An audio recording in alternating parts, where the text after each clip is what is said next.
Okay, good afternoon, everyone. Good afternoon. I sent the old exam last class, and I let everyone know that that's going to be collected for two quiz grades, right? Yeah, And on next this upcoming Tuesday, right? that's right, before class on Tuesday. So did I send the Dropbox link? I forget if I did. Yes. I did? Yeah, I thought I did. Let me just double check here that it's open.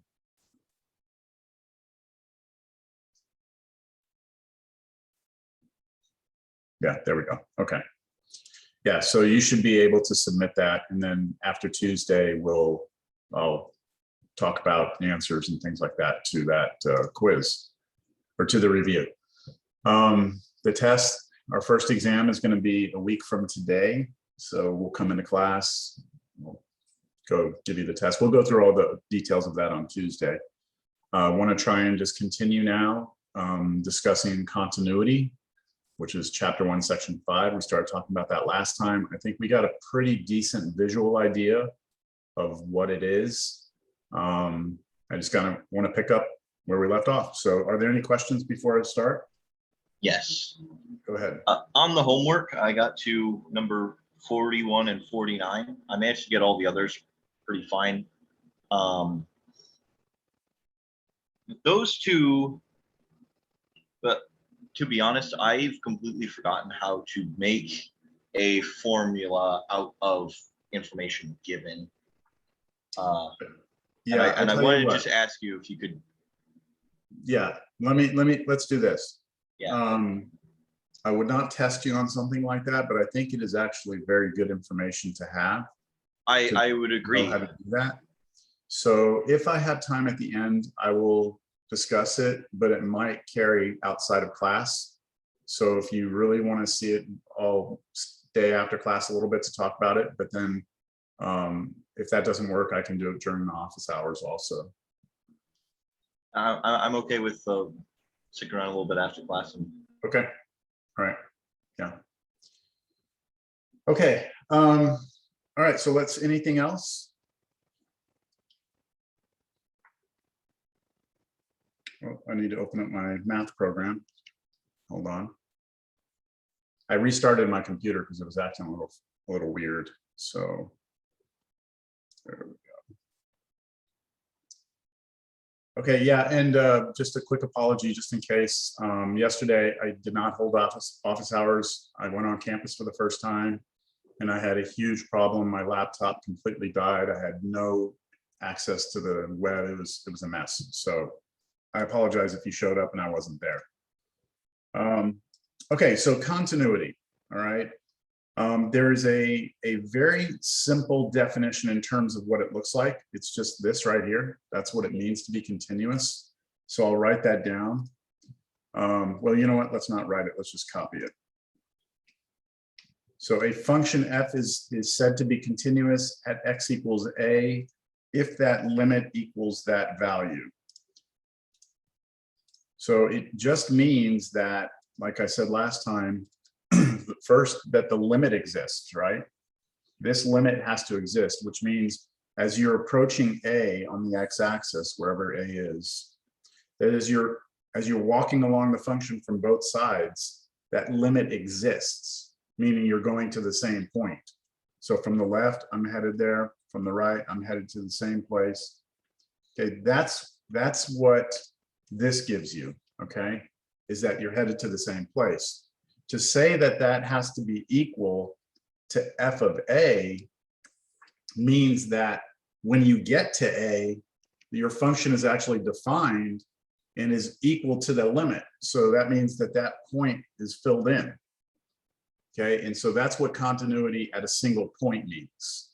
And we did discuss that last time. So we'll look at the pictures again. You know, this would not be continuous, right, at 2. This would not be continuous at 2. This would be continuous at 2. So I told you there are three types of discontinuities, problems you can have. Anytime you have a jump, anytime you have a vertical asymptote, you would have a discontinuity. Or if you had a hole, okay, that would be what we call a removable discontinuity. And I think that's kind of where we left off. Okay, that's kind of where we stopped. So what I now want to talk about is what's called left continuity, or being continuous from the left, or right continuity, which means being continuous from the right.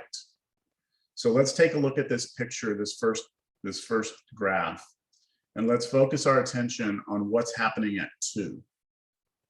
So is it obvious to everyone here that the limit does not exist for this function? Right, if I asked you what's the limit as x approaches 2 of this function, everyone here should say that that does not exist, right? Because it's not headed to the same place. Now, the limit from the left exists, right?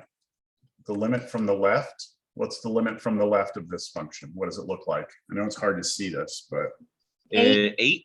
8. Okay. So from the left, it's 8. From the right, so if I put a little plus above the 2, what does that look like it is? It's like 4.5. Yeah, maybe like 4.5 or 5. Well, this is 6, so between 4 and 6. Oh, that's 5. You're right. 5. Yeah, that'd be 5. About 5. Yeah. So from the left, it's 8. From the right, it's 5. That's why the limit doesn't exist, right? Because the 8 and the 5 aren't the same. However, we would be able to say that this is continuous from the left. And the reason it's continuous from the left is as we're coming in from the left, right? Our limit exists from the left and it's headed to 8. And the actual value of the function at 2 is also 8. Now from the right, we don't have that, right?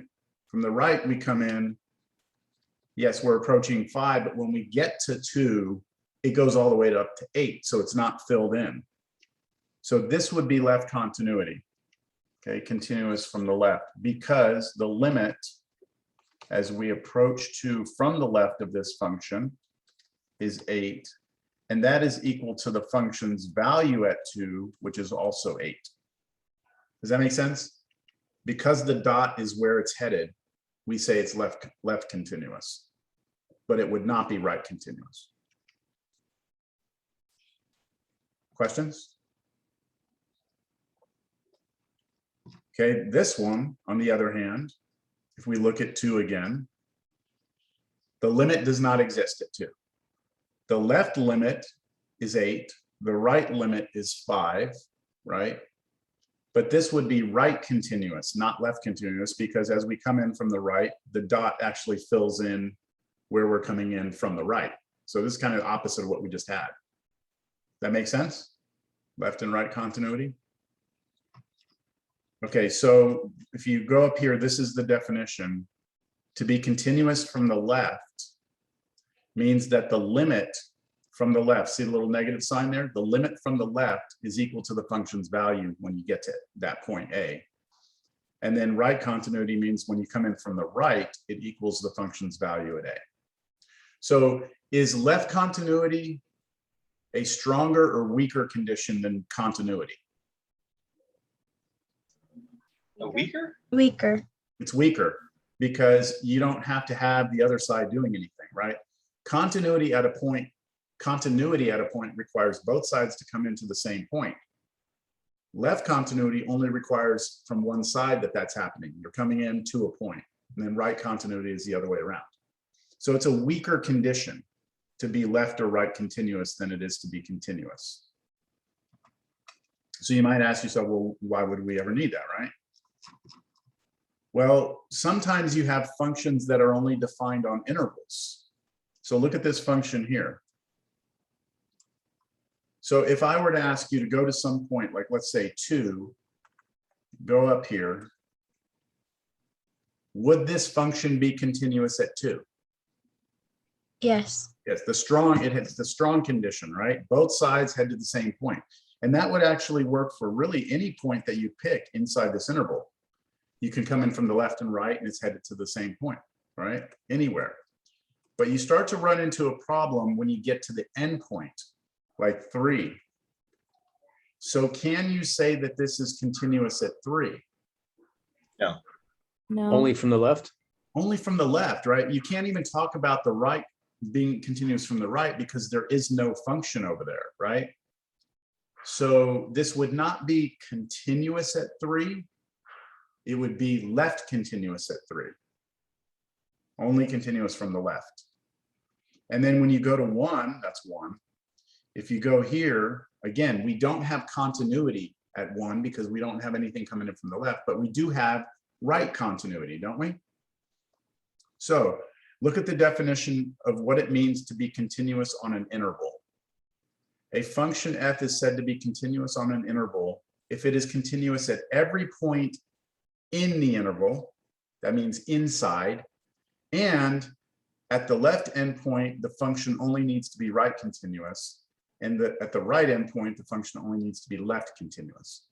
So as long as that's happening, everywhere inside it's continuous, and at the ends you have, right and left continuity respectively, then you can say it's continuous on the whole interval. See, because if we don't talk about left and right continuity, then you run into a problem when you get to the endpoints. Because continuity by itself requires you approach from both sides. You have to. So that's why we have to have this kind of new definition. Is that clear? Now, what if, well, yeah, we'll just leave it at that. Okay, so now comes the kind of good news, all right? Continuity is a very, very strong thing to have in a function. A function that's continuous has a lot of really good properties to it, right? Because you can draw it without picking up your pencil. It's not doing anything crazy. It's not jumping, breaking, no holes, no asymptotes, right? So you really would like to know what functions are continuous, right?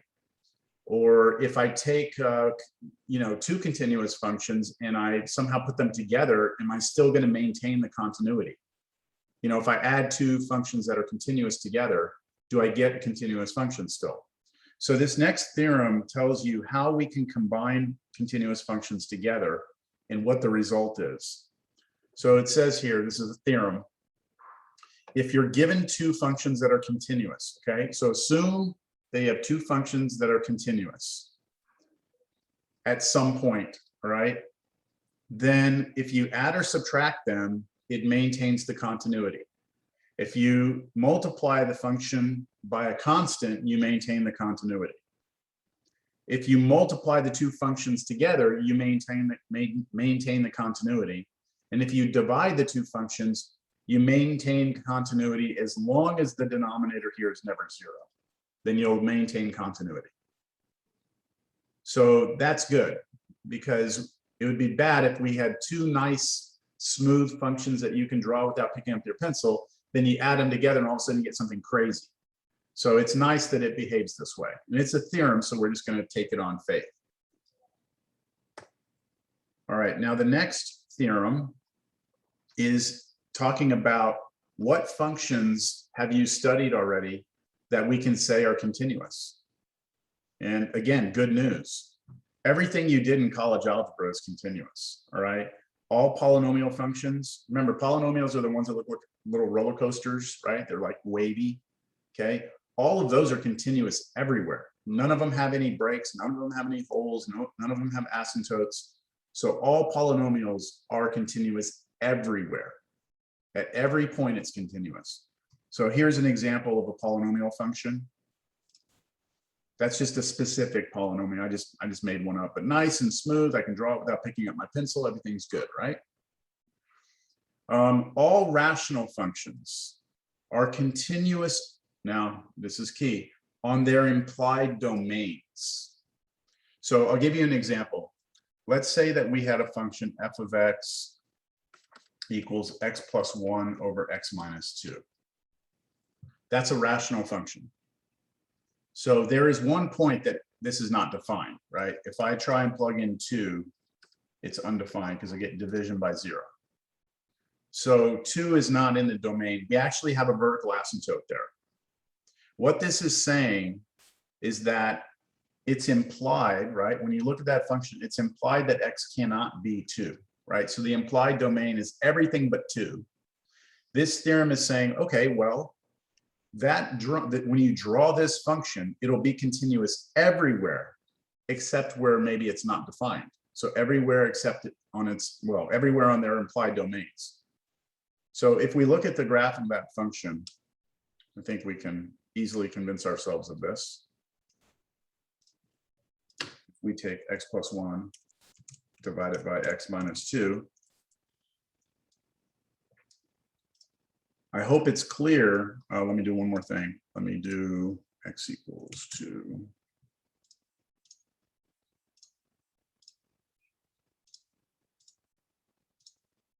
Okay, there's the graph of that function. We obviously have a vertical asymptote at 2, right? So the theorem says, as long as we're not talking about some value that's not in the domain, then you go to any point other than that and we'll have continuity. So if you go to a point, let's say here, go up, you'll have a dot, and then from the left and from the right, it will be headed towards that dot. And that'll work for anything you pick other than 2, okay?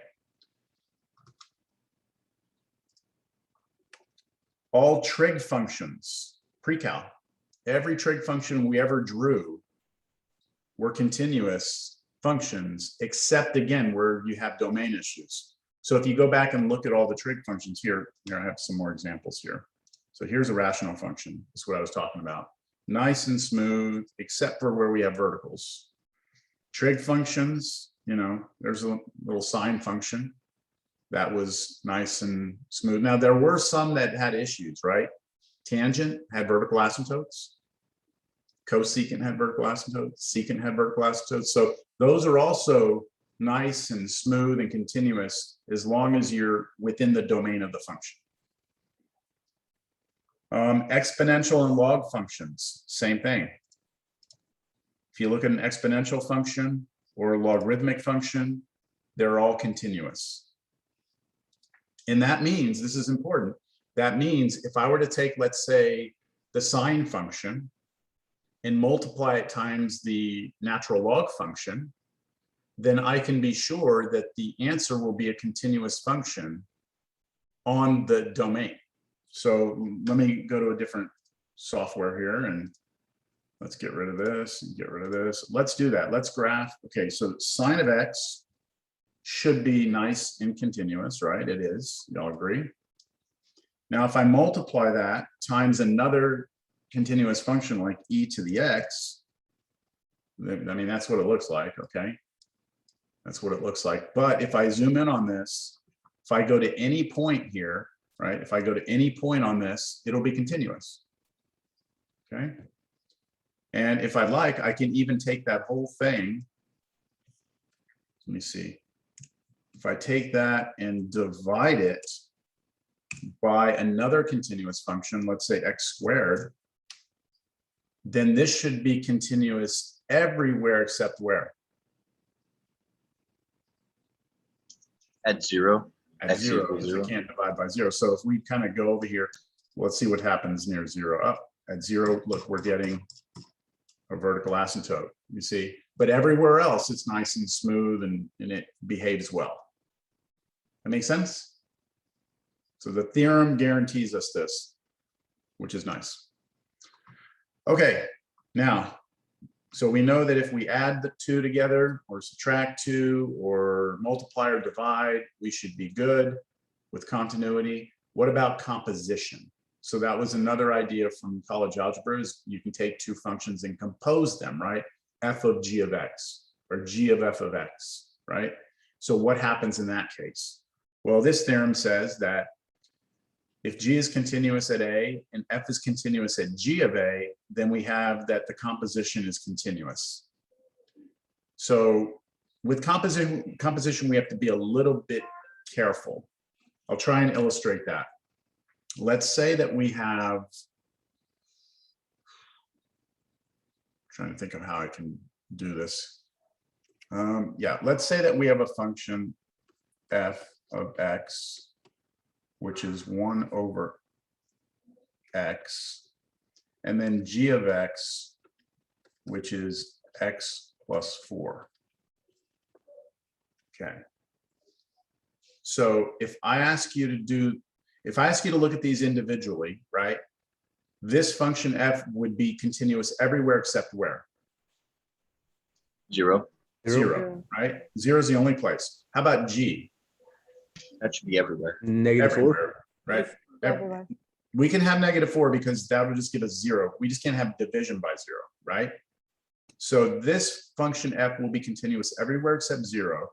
This is a line, right? That's continuous everywhere. This is a polynomial. So all polynomials are continuous everywhere. So by themselves, the only issue we would have is at 0, right? However, if we put them together through composition, f of g of x, then what we have to do is take f and inside of it plug in g, which means we take the f function, plug in x plus 4, and then x plus 4 goes into the f function, so it comes out to be 1 over x plus 4. So where would this function have a problem? At -4. At -4, right? So this theorem is saying that if g is continuous at a and f is continuous at g of a, then we should still have continuity. So as long as you plug a number into this, I'm sorry, as long as you plug a number into this, some a into this, as long as you can plug that in, whatever the output is then gets put in here. As long as that can, this function f can handle that output, then you should have continuity. I look at it like a chain of events that happens, right? You start out with x, it goes through f, I'm sorry, it goes through g first, comes out g of x, and then that goes through the f function and comes out f of g of x. So this theorem is saying that this will be continuous so long as this chain of events doesn't have any issues. Now, we don't need to dive too deep into this. I just want to show you some examples here. Let me make this bigger like this. So this right here is the sine function, and inside the sine function, we have x squared minus x. So x squared minus x is a polynomial, right? So it should be continuous everywhere.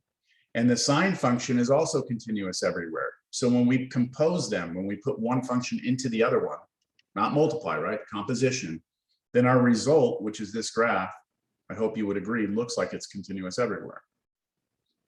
And that would work for no matter how you compose functions together, we should maintain continuity.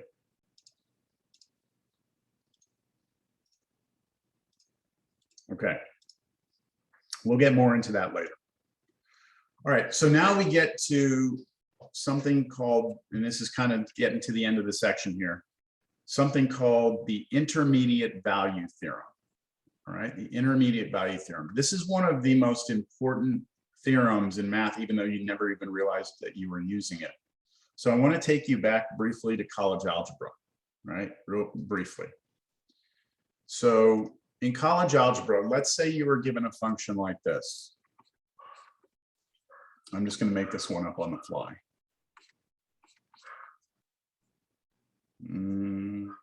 Yeah, let's just do that. That's a polynomial function, okay? And I'm going to run through this real quick. In college algebra, you were probably asked to graph this function without a calculator, without a computer, right? So something that you would do is you would find the x-intercepts of this. So you would take the function and set it equal to 0. And then you try and factor that. So you can pull an x squared out, x minus 1 equals 0. And then you set each of these factors to 0. You should get 0 and you should get 1. So we would know from college algebra that if we went to go graph this, we would definitely have at 0, we would have an x-intercept, and at 1, we would have an x-intercept. Now, see if you remember this part. What you were then asked to do is figure out what it looked like, right? So you would use this thing called end behavior. You would look at the power is odd, and you'd look at the leading coefficient is 1. And so there was like these different possibilities. You could have both sides go up, both sides go down, one side go up, one the other down. Remember that? There's like these 4 different things that could happen. I'm not going to go rehash all of this, but what this would tell us is that this would tell us that the left side goes down and the right side goes up. Now the middle is still up to us to determine. So from here, from this, I know that my left side of my graph has to come down and my right side has to come up like that. So here's the part that's important. What you would then do in college algebra is you would then take a point in here, like, I don't know, 1/2, and you would test it. Does this sound familiar to you? You would test it. You would take 1/2 and plug it into the original function. And what you would determine is whether or not you get a positive or negative number out. So if I take 1/2 in there, you know, 1/2 cubed minus 1/2 squared. Okay, 1/2 cubed is 1/8 minus 1/2 squared is 1/4. This turns out to be actually negative 1/8. And so that would tell me that I get a negative number out when I plug this in, which means that I have a point somewhere down here. And so when I would go draw the graph, I would do this. I would go up here and I would bounce off of that, come down, back up and cross through. Now you may have used this idea of multiplicities also to figure out that it bounces off the x-axis. But what I want you to understand is that when we tested that point, right? When we plugged in 1/2 in there and spit out a negative number, how do I know that if I had picked a number a little bit to the side, that won't be positive? How do I know that? Because it could only have crossed at those 2 points. It could only have crossed it, but what makes you think that it couldn't have just like miraculously just jumped and became a function that was now up here? Because it's continuous. That's right, because it's continuous. But see, in college algebra, you're not talking about that, are you? You're not talking about the idea that this graph could just magically like jump up and just all of a sudden be on top. You know what I'm saying? You just like kind of took it on faith that if it's negative between here and here, between these two yellows, if it's negative here, then you just said, oh, then it must be negative all the way, the whole time. But that was something that you just believed without actually even truly thinking too much about it. The intermediate value theorem is exactly why we can do that. Okay, so let's look at the intermediate value theorem. It's what allows us to take two x-intercepts, test a point between them, and from that know exactly what the behavior is of the function between those 2 points. If it's positive, it's going to stay positive. If it's negative, it's going to stay negative. Okay, but let's look at the theorem. Here's the theorem. I'm going to read it. Suppose f is continuous on a closed interval AB. Okay, so suppose you have a function that is defined between 2 points and you've got a continuous function there, where f of A is not equal to f of B. So that means just that the two endpoints are not level with each other. One of them is above the other or below, something like that. This says, let n be any number between f of A and f of B. Then there exists a number C in the interval AB such that f of C equals n. What the? Okay, yeah, this is confusing. So let's do it visually, all right? So here's a continuous function. You all agree that's continuous? I can draw it without picking up my pencil? Okay, here's what the theorem is saying. Let's suppose that is restricted on a closed interval. Boom. So we're restricting it on a closed interval now, right? So it starts at a point, ends at a point. Got it? So the theorem says we have to have a continuous function on a closed interval, which we have. It also has to say we have to have that the two endpoints are two different values. So if I plug in the left endpoint, I'm getting negative 12. If I'm plugging in the right endpoint, I'm getting 13. With me? Two different values. The theorem then says that you are now free to choose any value you want between these two. So I'm going to go in here and I'm going to pick any value. You go ahead. I'm going to close my eyes and someone just tell me when. Stop. Now. Oh, wait, that's too close. Okay, right there. There. Okay, there we go. So someone chose a value, right, between negative 12 and 13.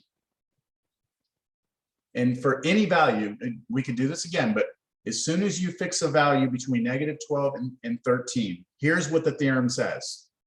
There must exist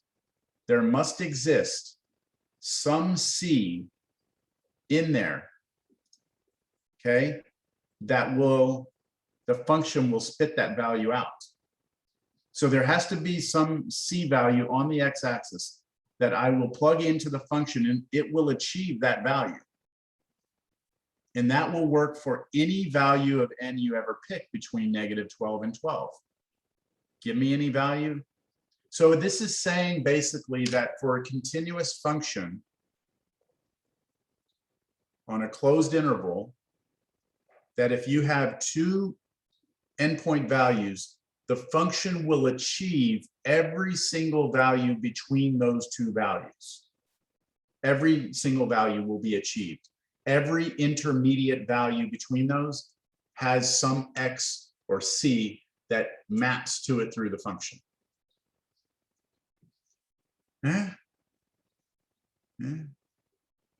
The theorem guarantees it, okay? So let me show you a non-example. Okay. This is not a continuous function on a closed interval, is it? It's not continuous because I have a jump. Okay, well, hold on. Let me restrict it to a closed interval. There we go. It's still not continuous, right? Let's try and see if the theorem works. So I'm going to, first of all, make sure the two endpoints give us two different values, 13 and -12. And now somebody's going to pick a number between. Well, what do you think? How about here? 4.6. Is there some value I can plug into the function that's going to spit out 4.6? There's two values actually. Yeah, it looks like 2, right? Looks like if we plug in like here, it's going to go up and I'll get to the 4.6. If I plug in this, it's going to go in and get the 4.6, right? So for any value I pick, there should be some number that maps to it. Well, no, not every number, right? Because what about this? Boom, what if I get right in there? See, your function never achieves that value of 1.6. It never achieves it. And so you can't possibly have a value that you can plug into the function that would spit it out. So this function violates the intermediate value theorem. You have to have the continuity between the two endpoints to guarantee the intermediate value theorem. So back in college algebra, when you were doing that, you know, taking the two x-intercepts and picking a value down here and getting a negative like we just did, the reason you can say that it's not going to just miraculously jump up to positive is because it's continuous, right? It's continuous. So I'm going to go back to this picture. If I told you right now that I have a function that hits the x-axis here, hits the x-axis here, and then if you plug this point in, you get this. Can you then tell me that I'll always be down here below? Can you say that? No. Because I haven't told you anything about the function. I just said you have a function that has these two x-intercepts and then has this value. There's nothing that says that all the points have to be down here. It could go like this, jump up here and come back. That it could do that, right? It could. That would still be a function. But the thing is, it's not continuous. So if I add the idea of continuity on there, then this would be enough for you to tell me that then all these points have to be down here. I don't know where they are, but they're down there. You never get above the x-axis. Does that make sense? I hope it does. So why couldn't there be another point above the x-axis but still be continuous? Like, you know, I couldn't have a slight slant in it. Wait a minute, say again. Like put a point between the second and third point above the x-axis. Okay. Why couldn't like that exist and still be continuous? Well, it can be. It can be. What I'm getting at is, okay, let me go back to the original question. If I give you this information right here about some function f, okay, here's this function f that we're looking at, and I tell you it hits here, here, and here. Is that enough for you to guarantee me that every point between here and here, everything here has to be below? Is it enough? No, right? It's not enough to guarantee it.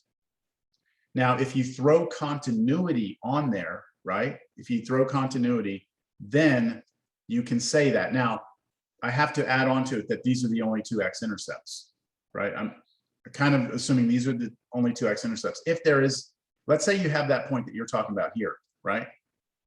And I tell you this is continuous, then here's what I can tell you. It's got to go down here. And then that means there has to be another x-intercept somewhere, right? Because I've got to come back up and cross through to get to it. So now I'd have another x-intercept. So then I could say, all right, well, that means between here and here, it's all negative, unless I cross somewhere else. So that's why in college algebra, the first thing you do when you go to graph polynomial functions is you find all the x-intercepts. You go find them all first. Once you have them all, then it's just a matter of determining if you're above or below at each of them. Because once you've determined above or below in between, then you can start drawing your curve.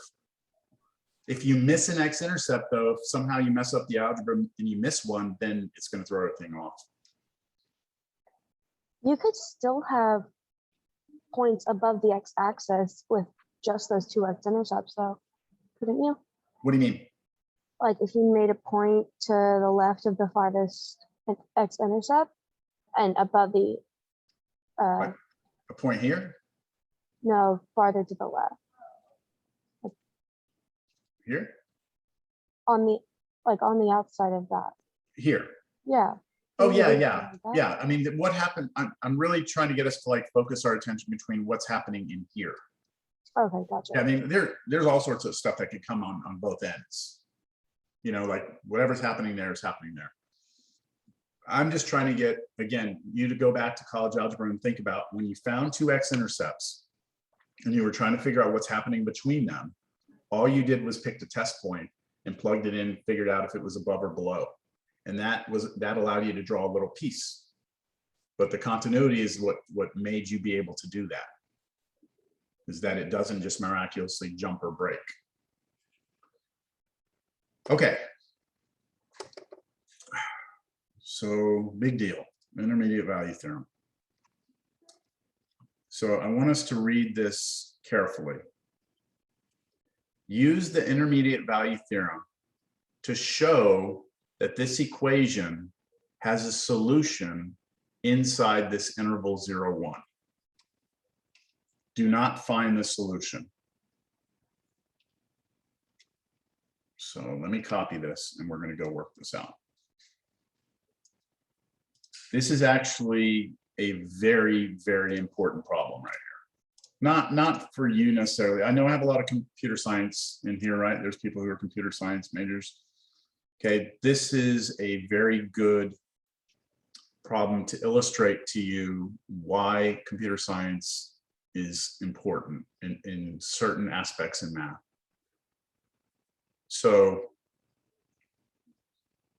I want us to show that this equation has a solution, and that solution is somewhere between the number 0 and 1.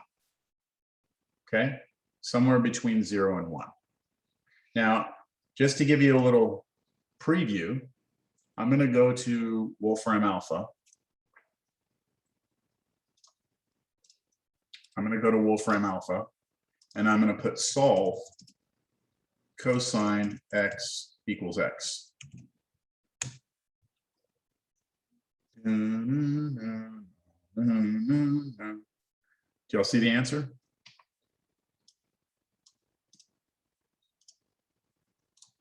It looks really close to 1, but not 1. If that Yeah, makes 0.739, right?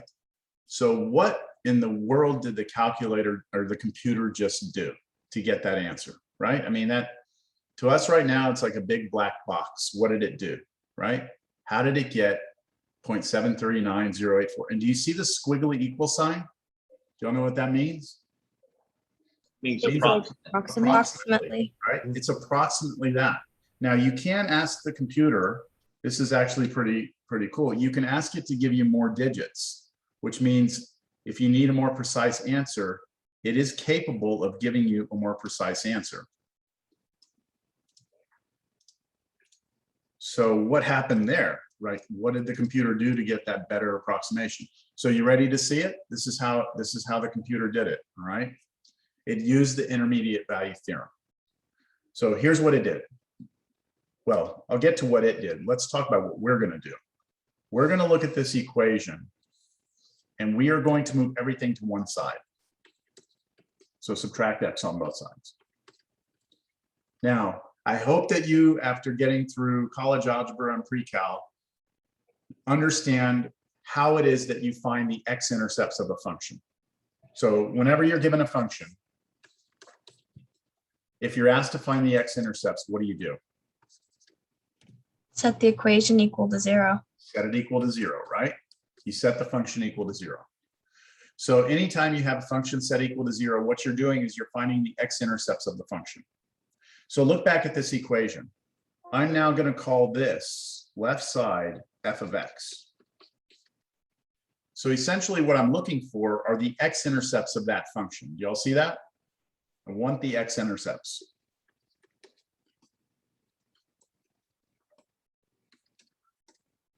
And I'm trying to show you that that x-intercept is between 0 and 1. I'm going to try and show it to you now, that it's between there.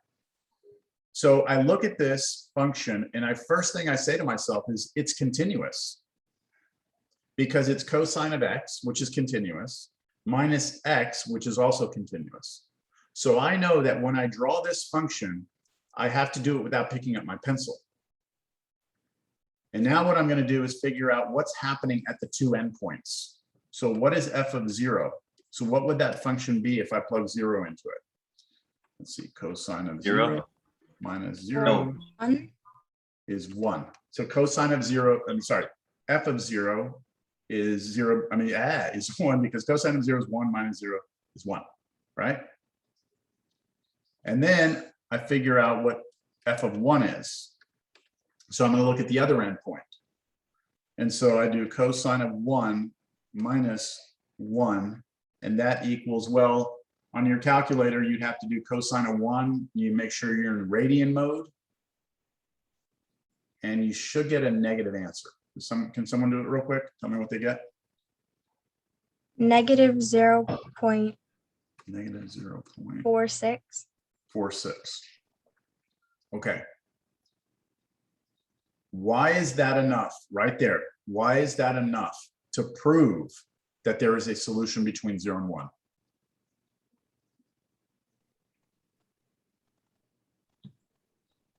Because you found the It's two not proving that this is the answer. It's proving that an answer does exist, though, between 0 and 1. Because what we have here for our endpoints envelop 0 and 1, and we know it's continuous. Okay, so let's try and elaborate on that. If we were to graph this function f, we know that when we plug in 0, we get 1, right? We plug in 0, we get 1. And we know that when we plug in 1, we get what? Negative 0.46? Negative 0.46. So when we plug in 1, we get a negative number. But we also know it's continuous, right? Which means that these 2 points must be connected with a graph that I can't pick my pencil up on, right? Which means I have to go from a positive number to a negative number, which means I have to pass through 0 somewhere, right? Somewhere I have to go through 0. This is the intermediate value theorem. If you have a continuous function on a closed interval, you look at the two endpoints, right? One of them is positive, one of them is negative. Intermediate value theorem says that your function must achieve every value between there. Well, 0 is between a positive and negative number, right? So you have to go through 0 somewhere. Does that make sense? It's just the difference in signs. It's the fact that this is positive and this is negative. Daniel, what's going on?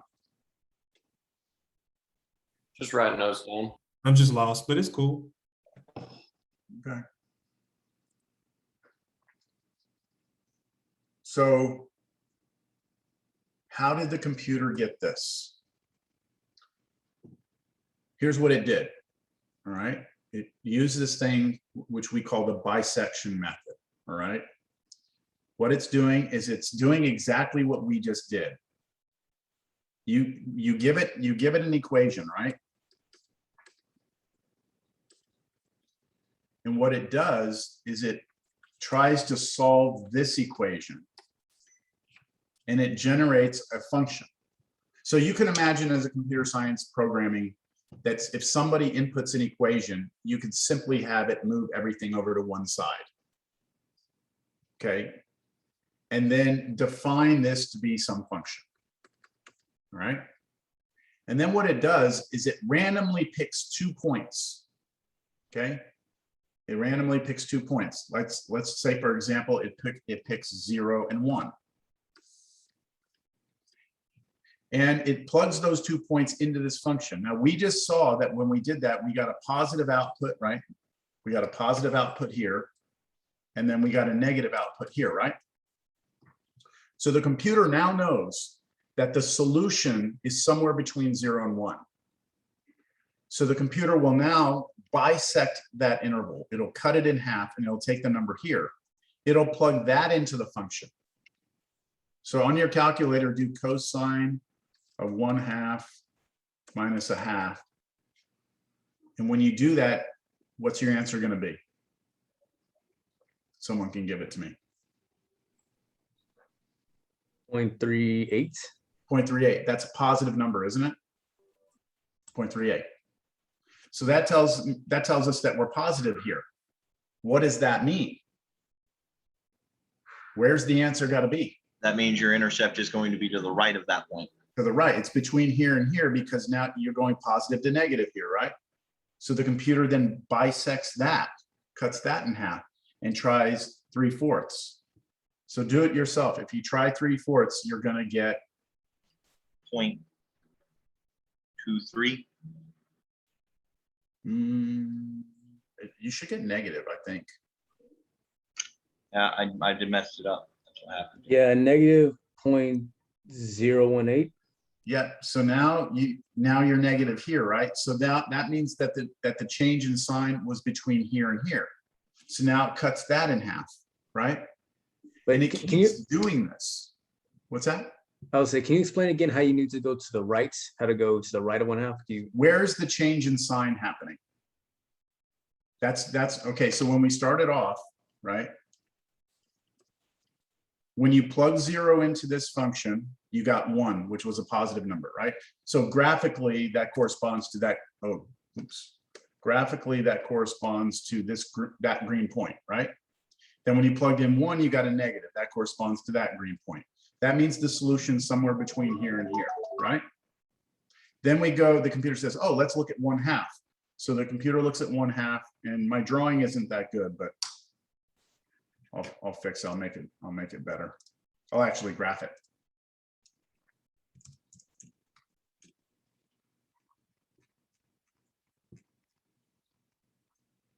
So your computer, you plugged in 0, it spit out a positive number. You plugged in 1, it spit out a negative number. With me? Then the computer says, oh, well, if you go from a positive to a negative, you have to go through 0. So your computer goes, oh, let's go halfway. And then they plug that in, they get this. This is a positive number, right? So now we know that it goes from positive to negative over here, somewhere in between these two, right? As opposed to over here. Positive to positive doesn't mean it goes through 0. So then it cuts that in half. And it plugs that in, and it gets a little negative number. So now the positive to negative is happening between here and here. That making sense? And so we can, Yeah. let's zoom in. Okay, let's zoom in. It's just going back and forth in order to find the x-intercept then. Right? Yeah, so we've done this. We know that up here we got a positive. We did 0.75, which is here. We got a negative, right? So the computer now goes here halfway. It goes up and gets positive, right? And says, okay, so it's got to be between these two. So it goes halfway and goes up again, and then it's, oh, positive. So it's got to be between there. Oh, it goes up, positive. Oh, it's got to be halfway. You see? And it keeps doing that. And what it does is it keeps narrowing the window. See, because what can a computer do quickly? Arithmetic, right? It can plug numbers into this function like, millions of times a second. So it starts off with these 2 endpoints, and then very quickly through the algorithm, narrows it down to a window that's really small, okay? And the program is written to stop once the distance between the 2 points is small enough. So your computer is never actually getting the answer. It's getting an interval. Does that make sense? Once the interval gets small enough, it stops running the algorithm. And so let's say we zoom in a lot, right? Let's zoom in way in here.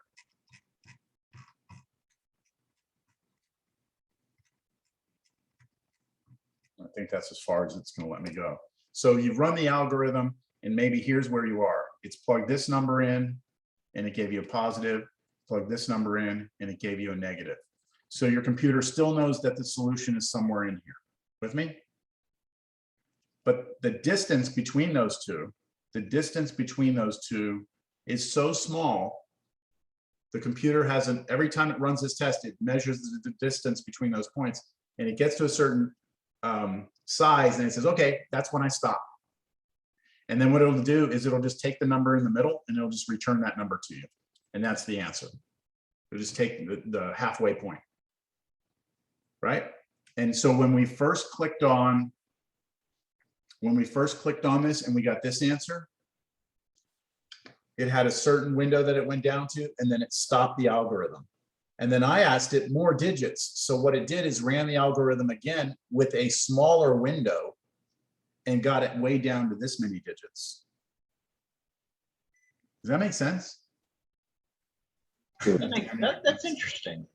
Yeah, I mean, I wouldn't want to do that like manually, but that's very interesting.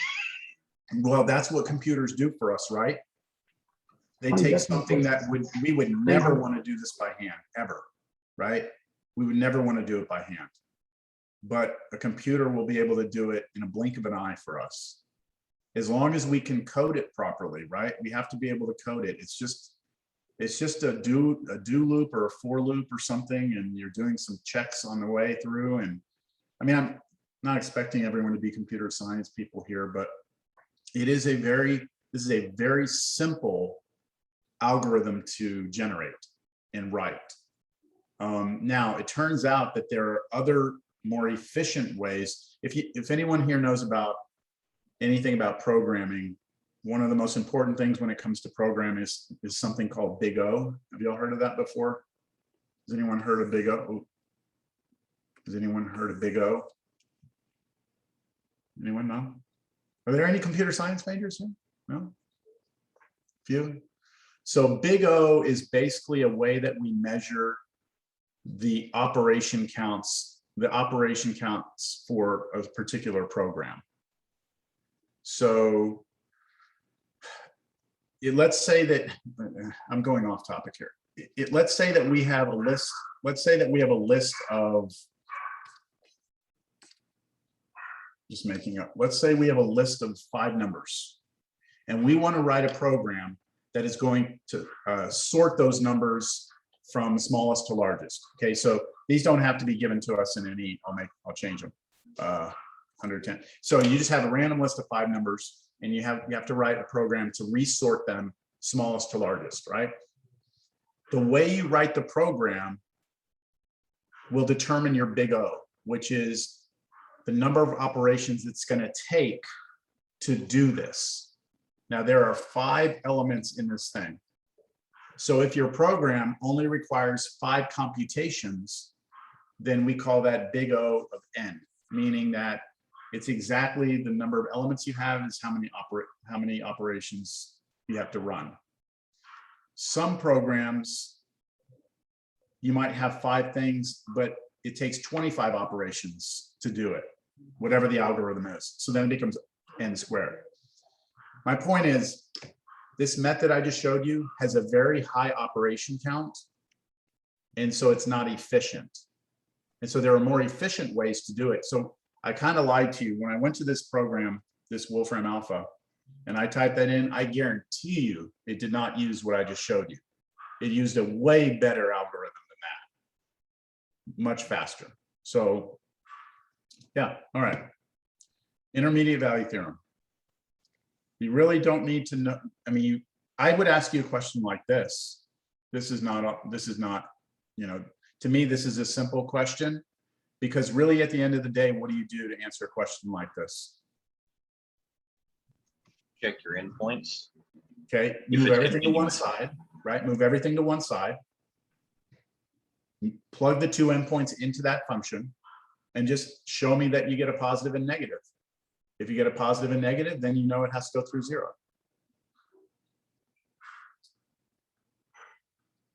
By the way, is there any other way to solve this equation? Let's say instead of moving it over, could you to get rid of that cosine, could you maybe take the, I think, inverse or whatever? Yeah, so I should have mentioned this in the very beginning, that there is no way to do this by hand algebraically. This equation is impossible to solve by hand. Daniel, you don't like that. What's wrong? I'm just confused. Go ahead, please. Okay. You cannot. He's a math solve this. major. He wants to solve by hand. Yeah, well, there is no way to do it. We have no method for this. Okay, which is why it's important to have a computer be able to go and get us the answer, because we don't have a way of doing it. If you try and come in and do the cosine inverse on both sides, I agree, you're going to go ahead and kill off that cosine, but now you've trapped the x in a cosine inverse on the other side, right? So this becomes an x, but now this is cosine inverse x. So you haven't really solved for x, because to know what x is, you have to know what x is. So this is a self-referencing equation. To know what it is, it has to know what it is. And that's not how we solve equations. We have to get the x by itself on one side. So there's just no algebra you can do to ever get that answer. So really you have nothing but a machine to do it, right? Okay, so intermediate value theorem, even though it's a, it doesn't get that much credit. It's used all the time. We need it all the time. We rely on it all the time. All right.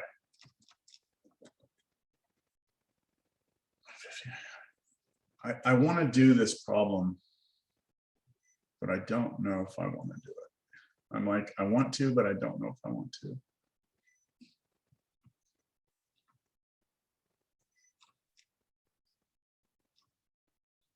So my options are, well, we're going to get into chapter 2 anyway next time. So let's do this. I'm going to do this problem. This is the last thing I'm going to do in this section. And that's probably going to take us to the end of class, I'm thinking. Let's see how this problem goes. But that would be good, because then the test would cover just chapter 1 stuff. It won't have any chapter 2 stuff. It'll be completely separated. So that might be a good thing. But that means a problem like this will be in play, and I'm not quite sure I put one on the review. So before I do that though, does anyone want to see something else like this problem that I could ask? Do y'all need clarification on like something else like this? I see some nodding. Yeah, me do seeing that idea like fresh again would be helpful. Okay, show that. Hold on, I need to cheat here for a second so I can make this work. I can't give you something that doesn't have a solution. Just give me a moment here.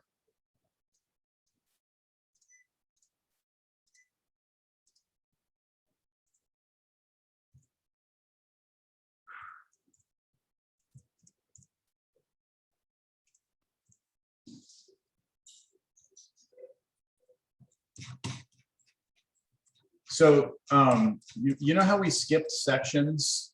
Remember, I skipped sections and I did 1.6 before 1.5.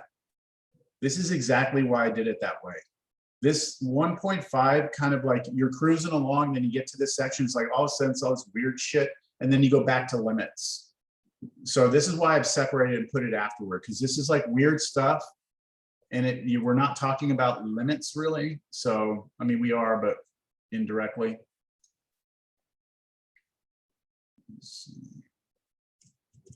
Yeah, sir, that would have definitely thrown me off.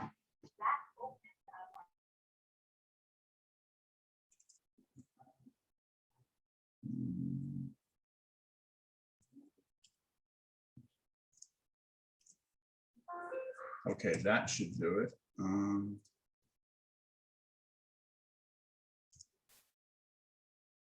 There we go. Okay, you ready? Show, make sure I have this all written down right. Okay. Show that this equation, x cosine of sine x plus 1 equals x minus 1 squared minus 3 has a solution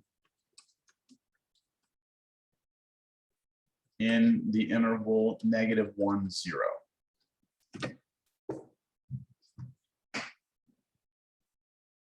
Okay, so big picture here is that this is an equation that we cannot solve, all right? Nobody wants to do this. I could give you that and you could spend the rest of your life trying to solve it and you're not going to, all right? But can we show that it has at least one answer between -1 and 0?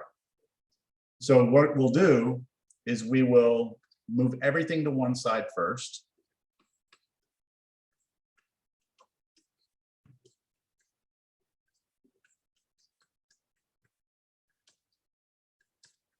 We will treat the left side of this as a function. Now, is it continuous? This is important. Is this a continuous function? Well, let's see. X is continuous, right? Sine X is continuous. If we add 1, that's still continuous. We're plugging a continuous function into a continuous function. We're subtracting a polynomial, which is continuous, and we're adding a constant, which is continuous. Everything there is continuous. And because of that, I know that f is continuous. So f is a continuous function. It's very strong to be able to say that. And so what I do now is simply plug in the two endpoints. I plug in -1 into that function and plug in 0. And what I'm hoping for is what? Positive and a negative. Positive and negative. Now, it could be negative and positive, right? It's just we need these two endpoints to be two different values. One of them positive, one of them negative. Doesn't matter which is which. As long as it changes signs, we're guaranteed it has to go through 0. So this part's going to suck. Plugging -1 in, we get -1 times cosine of sine of -1 plus 1. Let's see, minus -1 minus 1 squared plus 3. I'm going to go ahead and get back to that. The next one would be 0 times cosine of sine of 0 plus 1 minus 0 minus 1 squared plus 3. The bottom one is easier because when you plug in 0, this all goes away. And then this is, let's see, we have to be careful here. This is -1 squared, which is +1, but then we're subtracting it. So this turns out to be -1 plus 3. That's a +2. You all agree? Yes. Okay. Now plugging in -1, you're going to need a calculator. And I'm not going to do it, but you should get, let me tell you, I'll tell you what you get. If someone has it, great, but I'll just tell you. I had -1.99. -1.99, yeah, something like that. -1.99 or 98 or something. So look at that. Negative to positive, right? It's going from a negative number to a positive number. So that means when if we were to try and graph this function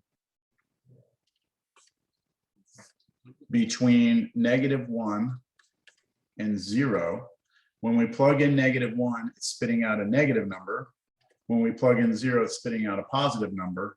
And since it's continuous, it has to go through there. We are going to have a solution somewhere in here.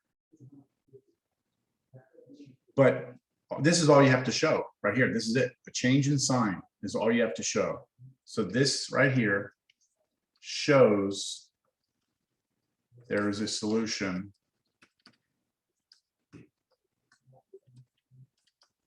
in the interval -1, 0.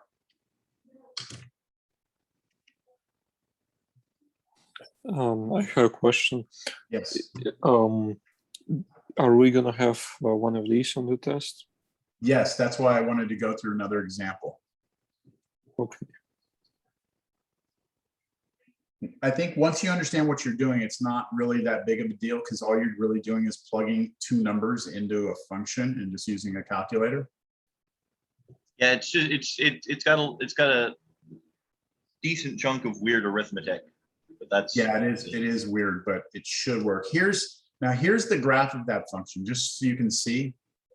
Here's what the graph of it looks like. And we just proved what this picture shows, which is there is a solution between -1 and 0. There it is, that x-intercept. Now, I can use the computer to try and get it. Looks like -0.576. Okay. Yeah, let's move on now. But just real quick, so as far as the test goes, though, you just want us to get to those two, see that there's a change in sign after we Yeah. move it over and plug it all in. Yeah, so on the test, what you'd have to do is move everything to one side, call that f of x, state that it's continuous because you need that, right? Plug the two endpoints in, and then say, hey, because it changes signs, the intermediate value theorem guarantees that we have a solution here because it has to go through 0. However you want to say it,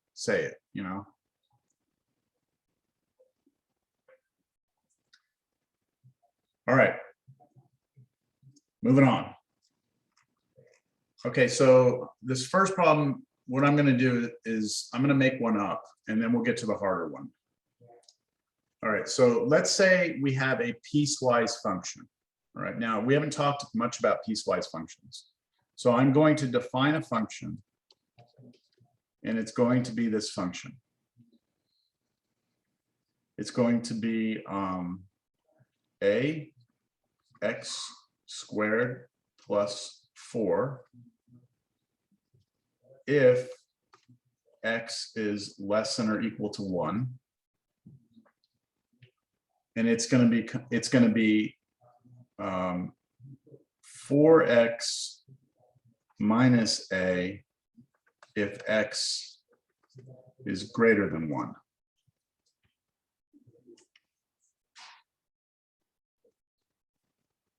So what this means is that when we draw this function, if you are to the left of 1, you're going to look like this parabola, right? And if you're to the right of 1, you're going to look like this line. Now here, a here is some number that I'm not giving you, right? So I'm just think through this. Don't necessarily write this down. If you have, here's 1, right?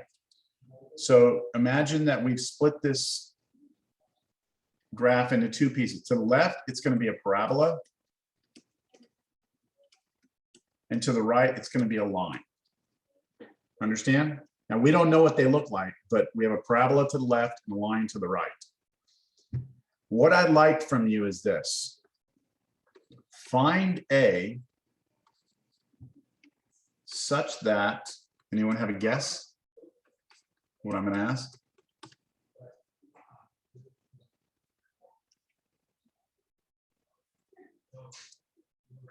Would it be that there's a solution between like 1 and 0? Not a solution. Think about if I were to draw a parabola to the left, right? If I just draw some random parabola, then I'd have to stop it, wouldn't I? Just somewhere. Actually, it would open. Well, it doesn't have to open up because we don't know what A is. But I have a parabola over here, and then I have a line over here. Agreed? And depending on what A is, it will change the shapes of these and where they are and all that, right? I want you to find the A such that the function f is continuous everywhere. Ow. Which means what? Wouldn't I you need you just to look take- like how you drew like that invisible line and see where it would match up with both the parabola and the line?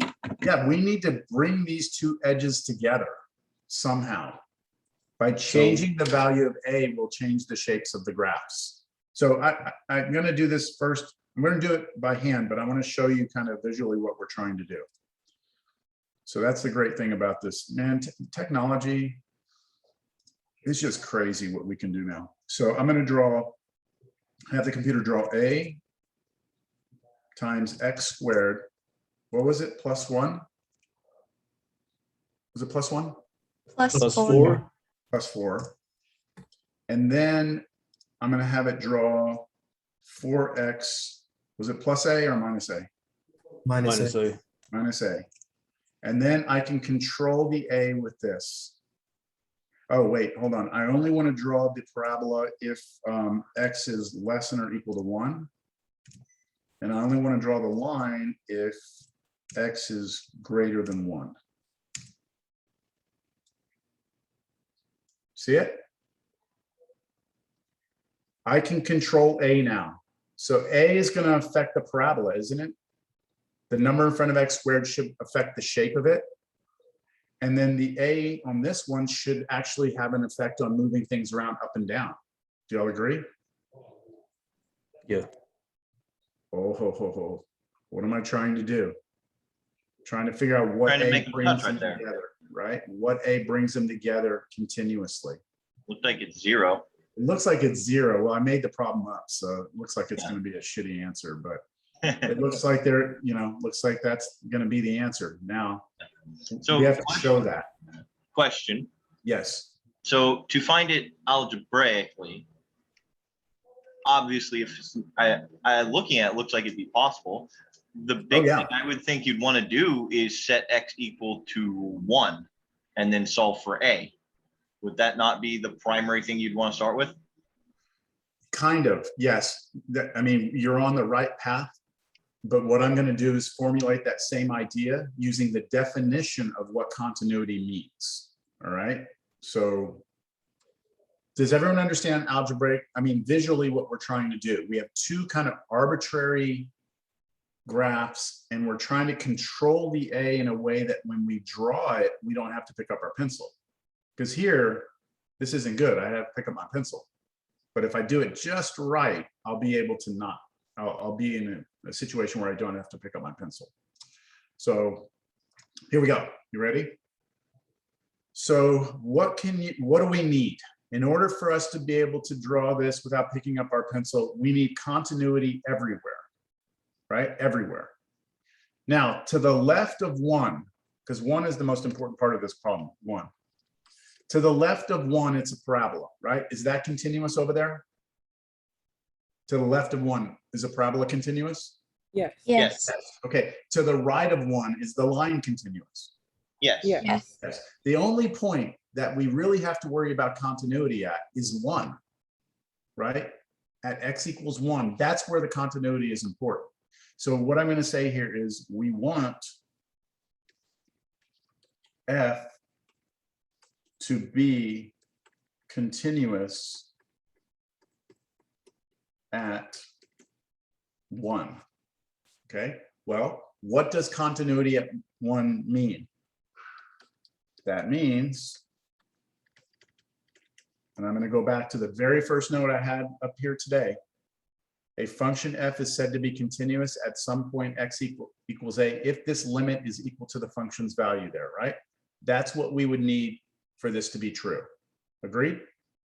We need that to be true. So we want f to be continuous at 1. That means we want the limit as x approaches 1 of this function to be equal to the function's value at 1. That's what we need. That's the definition. With me? We're only concerned about what's happening at 1, because to the left, the parabola is continuous. To the right, the line's continuous. We just need to bring them together. So we need the continuity at 1 to exist. Now, when you look at this equation, what we're going to do is we're going to work the left and right hand sides down, side by side, and try and keep equality. So the right hand side is actually the easiest part of this. What is f of 1? So what do you get when you plug 1 into this function? Do you plug it into the top one or the bottom? Top. Oh, right. Look at The this. top one. The restrictions. Oh, You the top use one. the, The yeah, top. you use the top one if x is less than or equal to 1, right? So if x is equal to 1, I'm going to plug 1 in here for x. You have 5? It'd be 1 a for plus x. 4. Yeah, it'll be a times 1 squared plus 4. So it'll be a times 1. That's a plus 4. Understand, everyone? So this side is a plus 4. Now this side, this is where things get a little bit tricky. You need this limit to exist, right? So since there's not a plus or a minus, you have to be from both sides, right? The same thing. You have to come in from both sides. So what if we were to come in from the left side of 1? So what if we were coming in from the left side? Where would we be headed on the parabola? Well, that would be this top function, right? We're approaching, if x is to the left of 1, we'd be in here. And what is that approaching if we let x get close to 1? It's approaching a plus A plus 4 again, a right? plus 4. Sorry, I muted myself mid-sentence. Yeah, so if we come in from the left, we're going to get a plus 4 on the left-hand side, aren't we? And a plus 4 equals a plus 4 doesn't help us at all. But if we come in from the other side, this side, then we're on the line, aren't we? And so what would happen if you approached, if we let x approach 1 here? Let me write that down. What happens if we take the limit as x approaches 1 from the right of this function?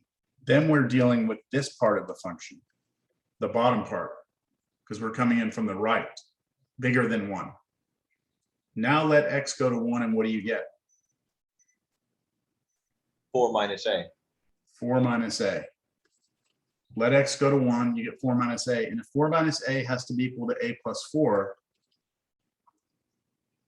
then what is a? Has to be 0. Well, yeah, move things around, right? Add a here, subtract 4, subtract 4. You get 0 equals 2a, right? Just solving for a here. And that means a must be 0.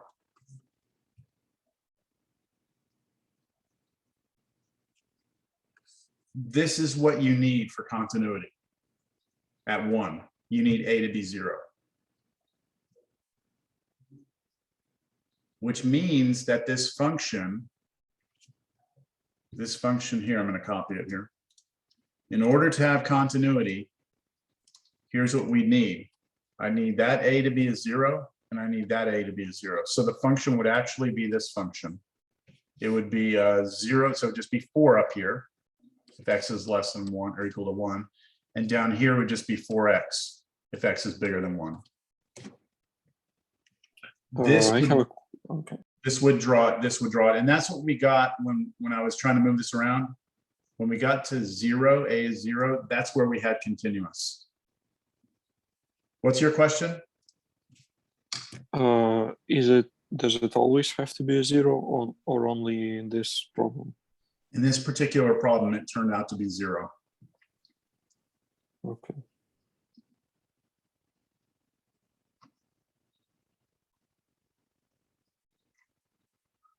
Let me do another one.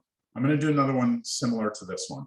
I'm not quite sure we're ready for the real problem yet. So let's do this one. Let's say we have this function. I'm going to just tweak it a little bit. Ax squared plus 1. And then let's go 2ax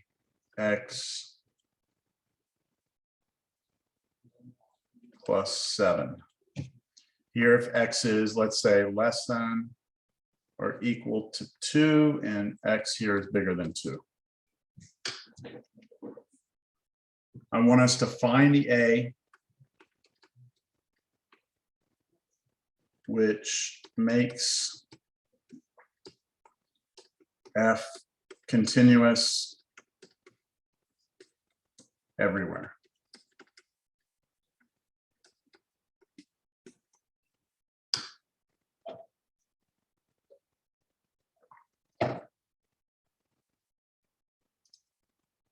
While you're doing that, I'm going to have the computer help me out here and graph this for me, just so we have a visual on it again. 2ax. plus 7. Greater than 2.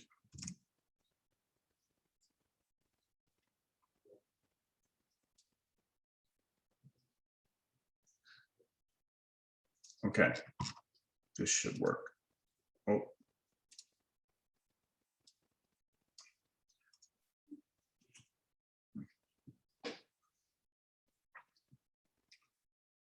I just want everyone to know that this section on continuity is a very weird section.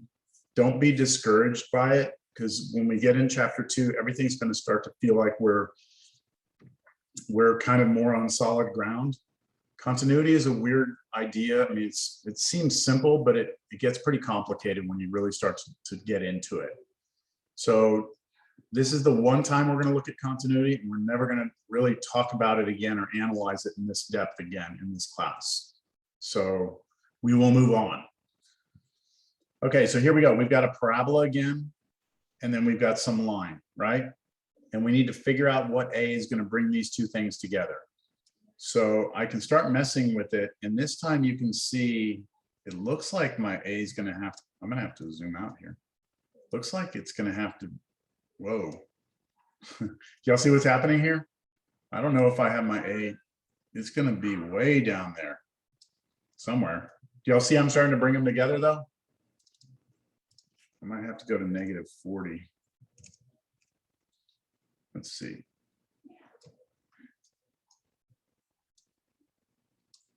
Wow, hard to see it. Okay, well, look, I mean, let's try it. All right, it's hard to tell from the graph what's going to happen. So what do we need? We need the limit as x approaches 2 of this function to be equal to f of 2. That's what we need, right? We need the continuity at 2. Why 2? Because 2 is where something interesting is happening. That's where it's switching from the parabola to the line, right? Everywhere else, I'm not worried about. Just there. So the easy part, again, is the right side. What is f of 2?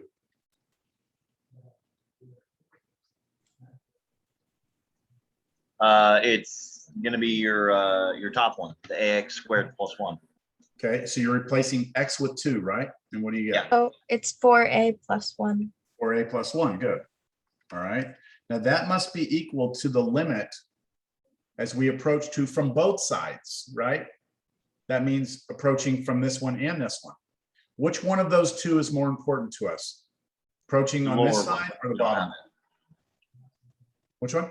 The lower one. The So lower one, approaching right? from the right, correct? Yeah. We're approaching from the right, yes. Shit.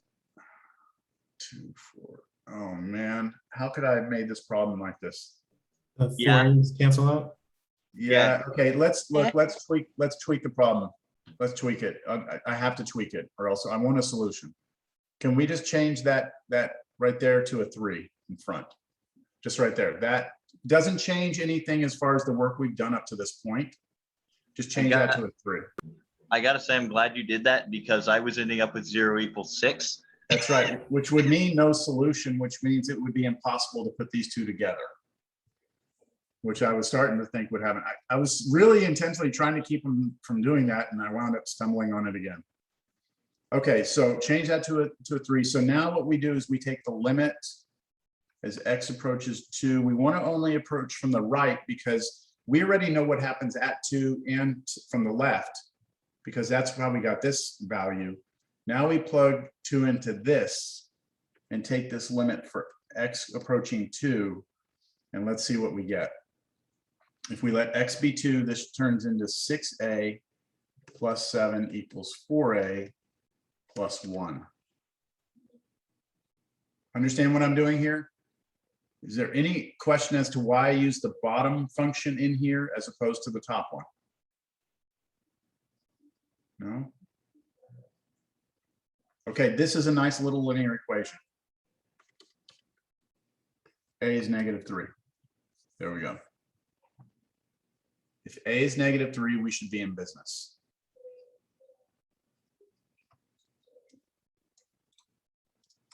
which means if we take this original function and we replace the a's with -3's, we get -3x squared plus 1 if x is less than or equal to 2.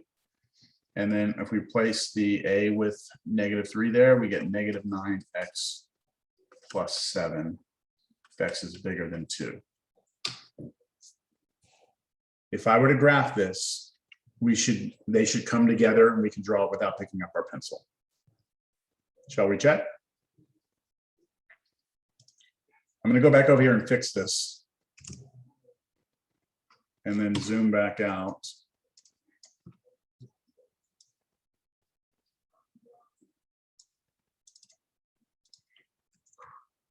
Okay.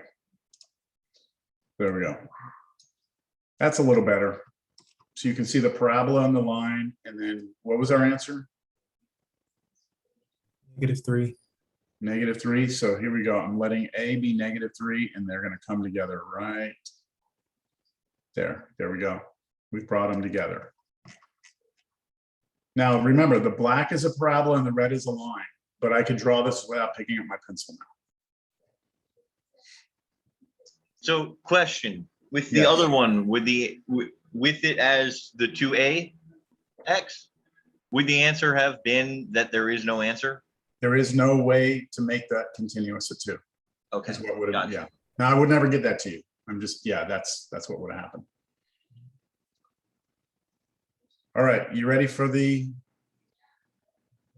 big problem now?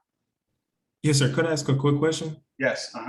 Why does one want to make it continuous if it's not continuous? What's the situation here? Yeah, okay, so I understand what you're saying. So a problem like this is a very strange problem. Like, why would we want to find the A that does this? And practically speaking, there's not any application of this that I could give you that you'd be like, oh, okay, good. I'm glad we know how to do this now.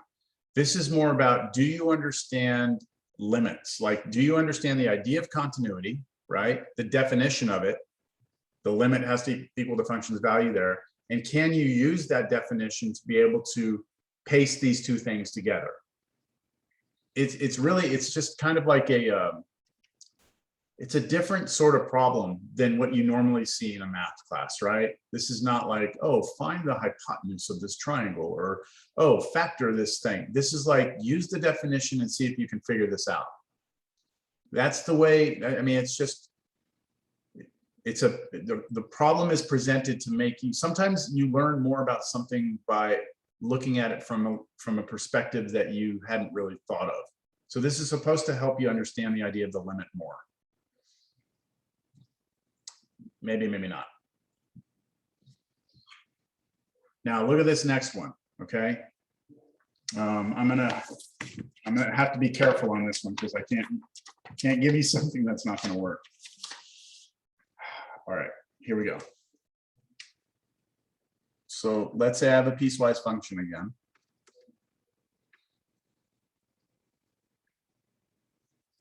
And let's say that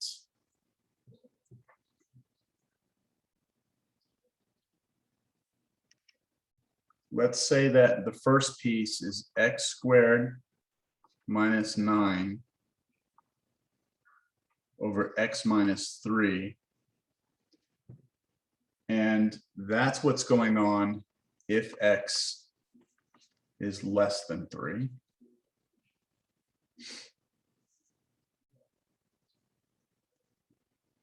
Then the next piece is a parabola, ax squared plus bx minus 2 if 3 is less than or equal to x is less than 4. Just write all this down first, then we'll get to it, okay? And then 4x minus a plus b if x is greater than or equal to 4. I know that looks terrible, all right?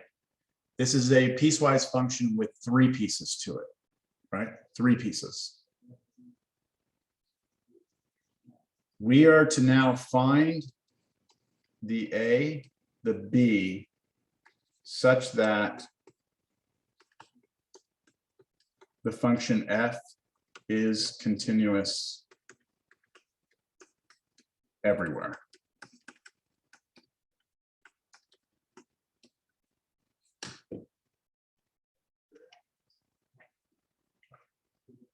This section is probably one of my least favorite to actually teach in almost all of the calculus sequence, because I know the way it makes students feel, and it's like you just feel like kind of lost and stuff. Like I said, just see how you do. We move on after this. All right. It seems more like one of those like analysis class where you have to like prove stuff or the theorems, whatever. Yeah, so this is starting to problems like this, Daniel, this is what math majors do. I mean, this is what we do. All right, we mess with shit like this and we try and get deep into it and understand, you know, what these definitions mean and theorems mean. All right, here we go. We have 3 pieces. So I'm going to go ahead and I'm going to plot these. Okay, I want to graph these. I'm going to use a computer to help us. I'm going to start from scratch here. The first piece is x squared minus 9 over x minus 3. And it's only this graph if x is less than 3. So we have this, we have that piece right there. Then the next piece is a times x squared plus b times x minus 2. And that's only that if 3 is less than or equal to x is less than 4. And I need to add sliders here. So we got this little parabola piece right here. Let me zoom in on it. We've got this little parabola. Kind of. And then we have one final piece, which is 4x minus a plus b. And that's only drawn when x is bigger than or equal to 4. All right, there we go. So we have a graph here, then a little piece of a parabola, and then a line. And what we need to do is make adjustments to A and B to try and get all of these to line up so that we can draw it without picking up our pencil. Let me see if I can get it to work. That didn't help. Let me see It that. looks like you can almost get them like really close. Yeah, I Like- think we're gonna have a solution here. Right in here, somewhere around there. See, I'm confident we're gonna get an answer, okay? The question is, how are we gonna figure out what it is? Do you all understand what we're trying to do? We're trying to build this thing up to make everything come together. Okay, I have 7 minutes. Let's see, we won't get all the way through this, but let me see how far I can get. All right, where are we interested in figuring things out? Where are the interesting points in this problem? 3 and 4. 3 and 4. 3 and 4. There's 2 of them, right? So let's do them individually. The first thing we need is we need this f to be continuous at 3. And then we also need the f to be continuous at 4. I don't care about anywhere else because to the left of 3, it's nice. In between 3 and 4, it's a parabola.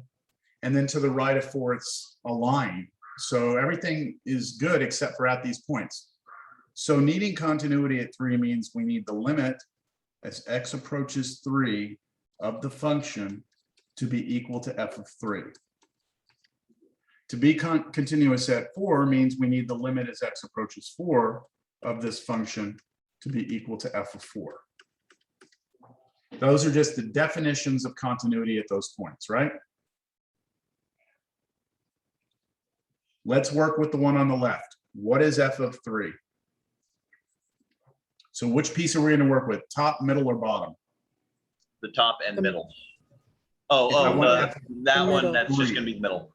Middle. F of 3 exactly, I have to be using this one in the middle, because 3 is bigger than or equal to 3. 3 is not less than 3, right? So I'm going to plug 3 into this one for X. Let's do that. What do we get? 3 for X into the middle one. 6a plus 3b minus 2. 9a. 9a. Oh, sorry. That's all right. So square root of the 3, 9, right? Plus 3b minus 2, right? That's what happens when you plug 3 in. Now, this is the critical next point that you have to get right here, all right? We are going to take the limit. We are going to be approaching 3 from which side? The right. The right? The left, the left. You're Think left about- because it's less than 3, right? Yeah, so look, you see the inequality? This is what you use when X is less than 3. This is what you use when X is bigger than or equal to 3. We already used this middle piece, didn't we? We used that piece to get this side, right?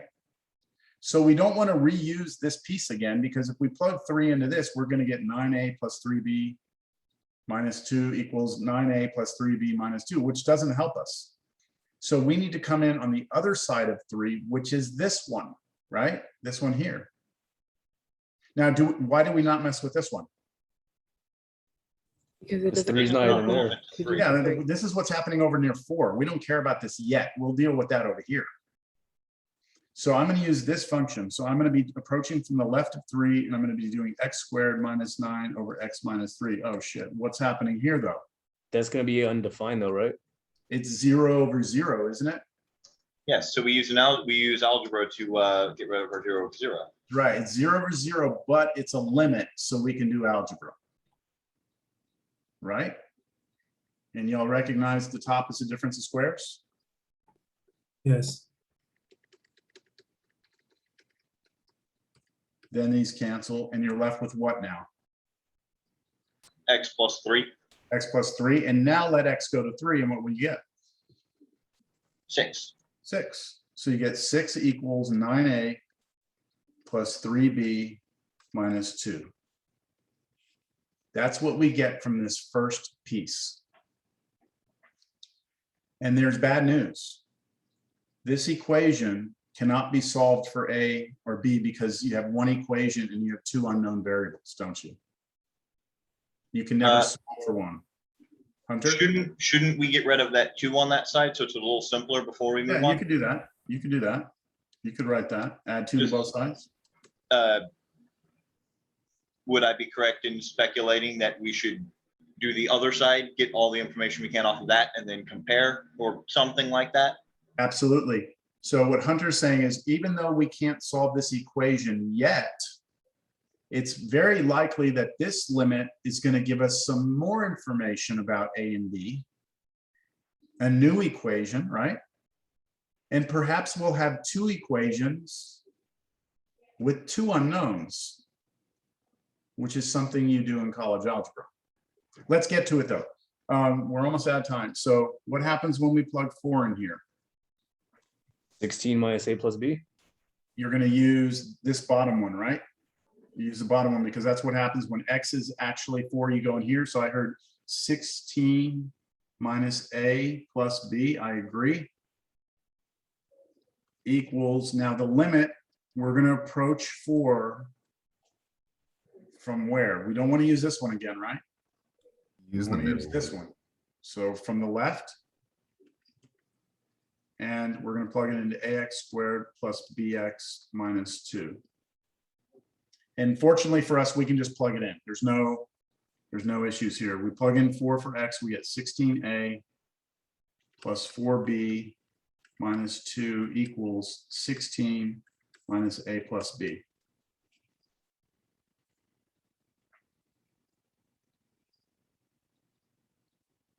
I'm going to move all my a's to one side, so I'll have 17a.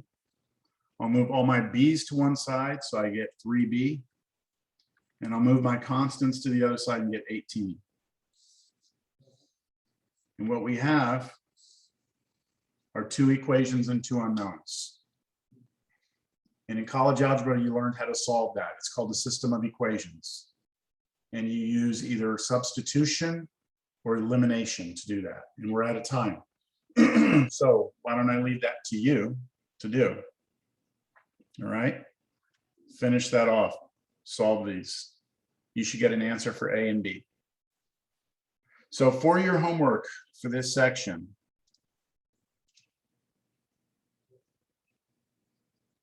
(1.5), I would point out number 34 as being an important problem because it's just like the problem we just did. I tweaked it a little bit to make it a little different, but 34, I would expect to see something like that on the exam. All right. And then 33 is like an easier version of 34 because it only has 2 equations. Instead of 3 pieces, it has 2. And I did 2 of those. And then let's see, 31. Let me see here. I'm just looking here. 2.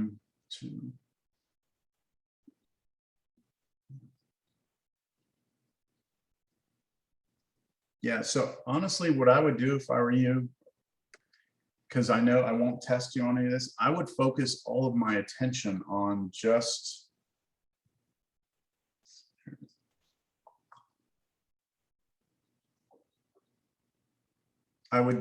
focus my attention on those 2 problems. Now, there's one that has something about the solving equation. Let's do this. Let's add to this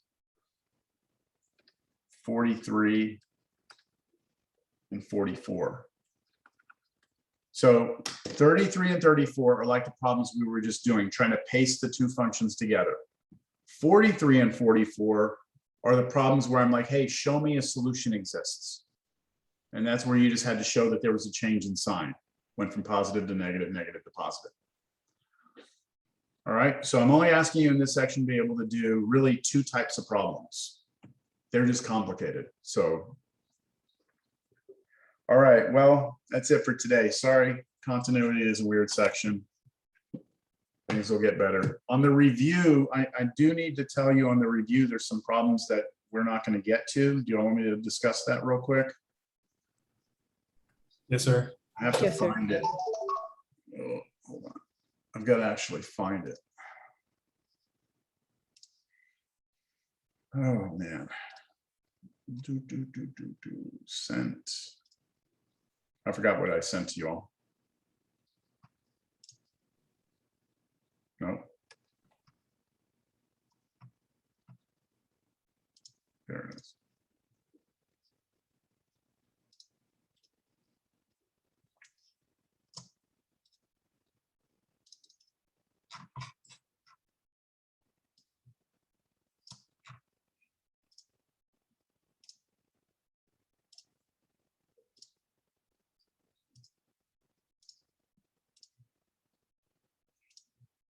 Okay, so 13, no. Okay, so don't worry about number 13 on the review. Or 14. Or 15, or the bonus. So everything up through 12. And notice number 8. Number 8 is like the problem that we were doing a minute ago, but see, here's only two pieces to it. And so you're only asked to solve for C. And what's not on here is the problem like, show me that this equation has a solution in this interval. That's missing from this. So I would make sure you're okay with that. Any questions? Your test is a week from today, so you still have time. I have a question. Yes. It's just a rough question.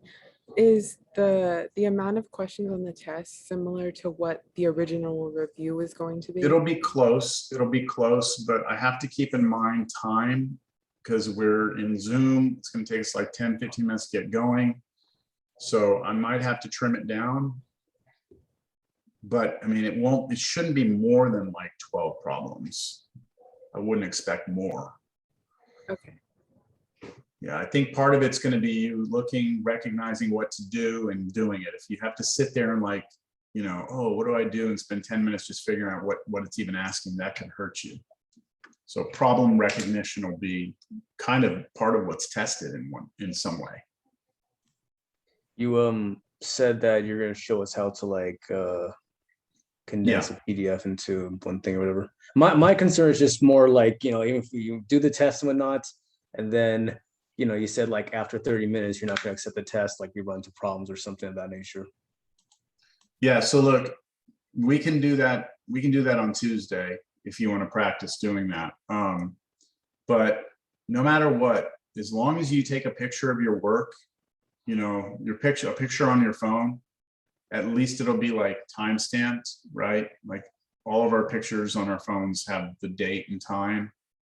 If you can't get it to me as a single file, like if we need to resort back to your pictures, we can.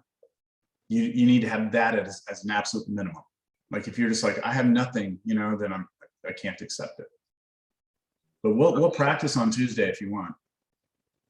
Yes, please. Yeah. I normally like actually scan it in, like, so that's why I was wondering if there's another way like that. You can scan it. You can scan it, but I need it as a single file. That's the thing. There's an app you can get on your phone called Adobe Scan that just compresses it for you.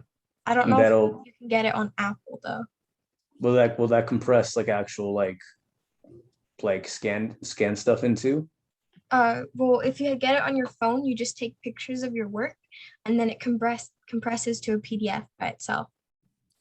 There's also another one that I learned from another previous math instructor called Cam Scanner. It's free on iPhone and Android. There's an option on there. It's called Batch, and you just you can take as many pictures as you want. It scans them it makes it like a weird looking scan, but it's like makes it more readable. Puts it all in one PDF. You can actually submit it to Canvas directly from the Cam Scanner app.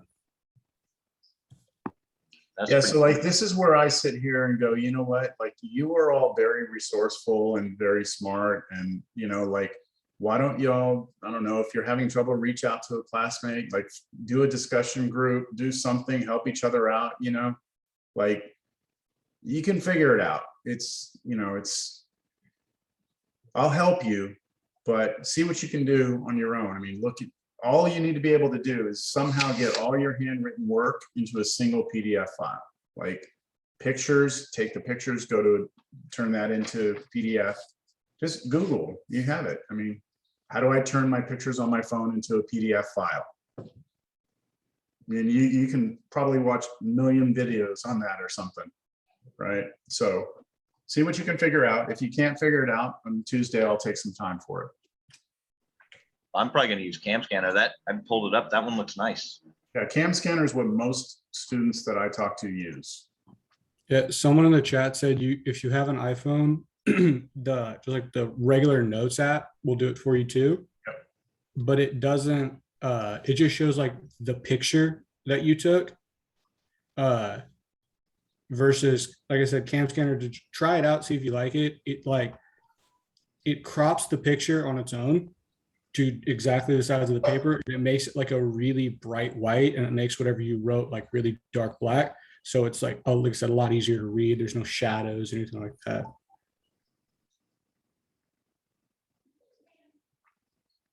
Okay, yeah, that actually sounds like, yeah, like the best option.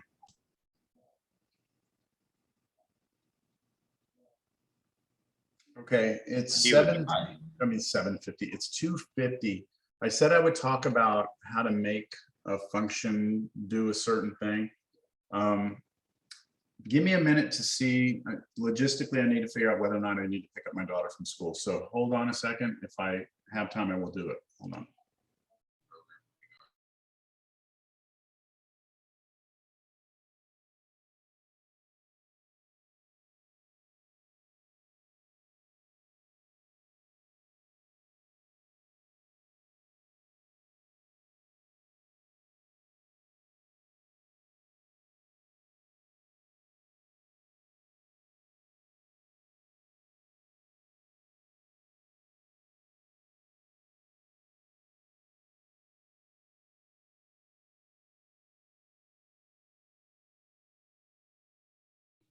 Just a quick question, but like, did he say that we only have to do 4 questions for 1.5 homework? That Yeah, is- I think that 33, 34, 43, and 44. That's all we do? You can do more if you want to, but that's all he was suggesting. Yeah, he said focus on the main ones that he said, and then you can use the other ones for practice. Yeah, I think he said the others, he wasn't going to be testing us on the other ones. So Mhm. these are the ones that are going to be on the test. Thank you.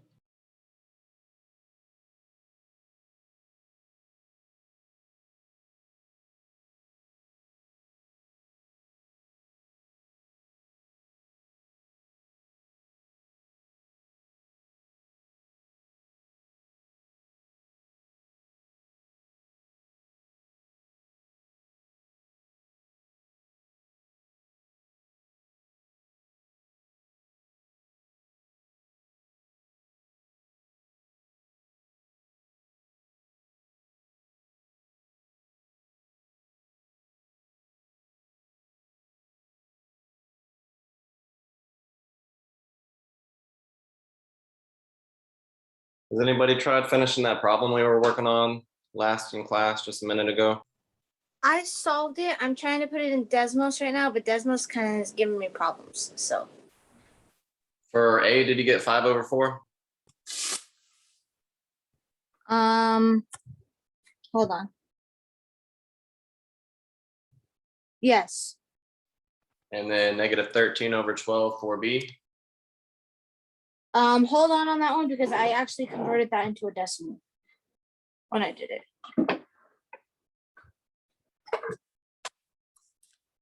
Okay. You said -13 over what? Over 12?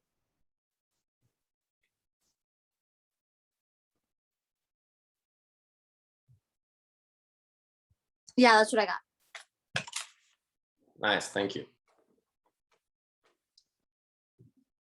Okay, it looks like I do have some time here. So you wanted me to discuss the problem that had to do with trying to create the function that had certain properties to it, right? Yes. Okay, yeah, let me bring it up. I actually helped the student with this earlier, so I have it right here.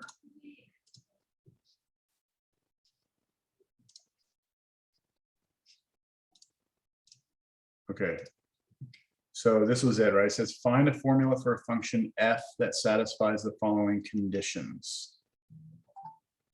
All right, so I suggest first that we talk about what this function looks like first by just trying to draw it. And then from there, we'll talk about how we make the function, that will draw that for us. So the first condition, I know this is kind of hard to see, is that as x goes to positive and negative infinity, the function must go to 0, the limit, right? And what that means is that as I draw this function out to the left and to the right,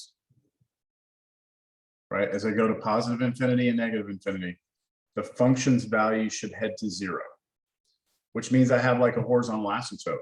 It's like headed towards 0. It's never getting there. Same thing on this side. Now, what I don't know is whether or not it's needing to come in from the bottom or the top, but I do know it's flattening out, right? Does that make sense for the first condition? Hunter, yes? Everyone? Yes. Okay, so that's this condition. Now, the next condition is that as I head to 0, the function heads to negative infinity. And notice that that 0 does not have a plus or minus on it, which means from both sides, the function has to go to negative infinity. So here's 0. We're approaching from the left, it has to go down to negative infinity, and from the right, it has to go to negative infinity. Does that make sense? Yeah. Okay. Now, this next condition is the easiest out of all of it. F of 2 is 0. So that means if I go out to the right, let's say that's 1, let's say that's 2, I have an x-intercept there, right? Yep. okay? Now, the next condition is that as I approach 3 from the left, I have to be going to positive infinity. But as I approach 3 from the right, I have to be going to negative infinity. So if I go out to 3 here, I have a vertical asymptote. Because as I come in from the left, I have to go to positive infinity. And as I come in from the right, I have to go down to negative infinity. Is that good? Yep. Okay, so we need a function that basically does that, but we need to actually come up with the algebraic form of the function that will do it. That will satisfy all of those conditions. So this is where you have to go back and kind of think about what we learned in college algebra about functions and specifically rational functions. So when we have a rational function,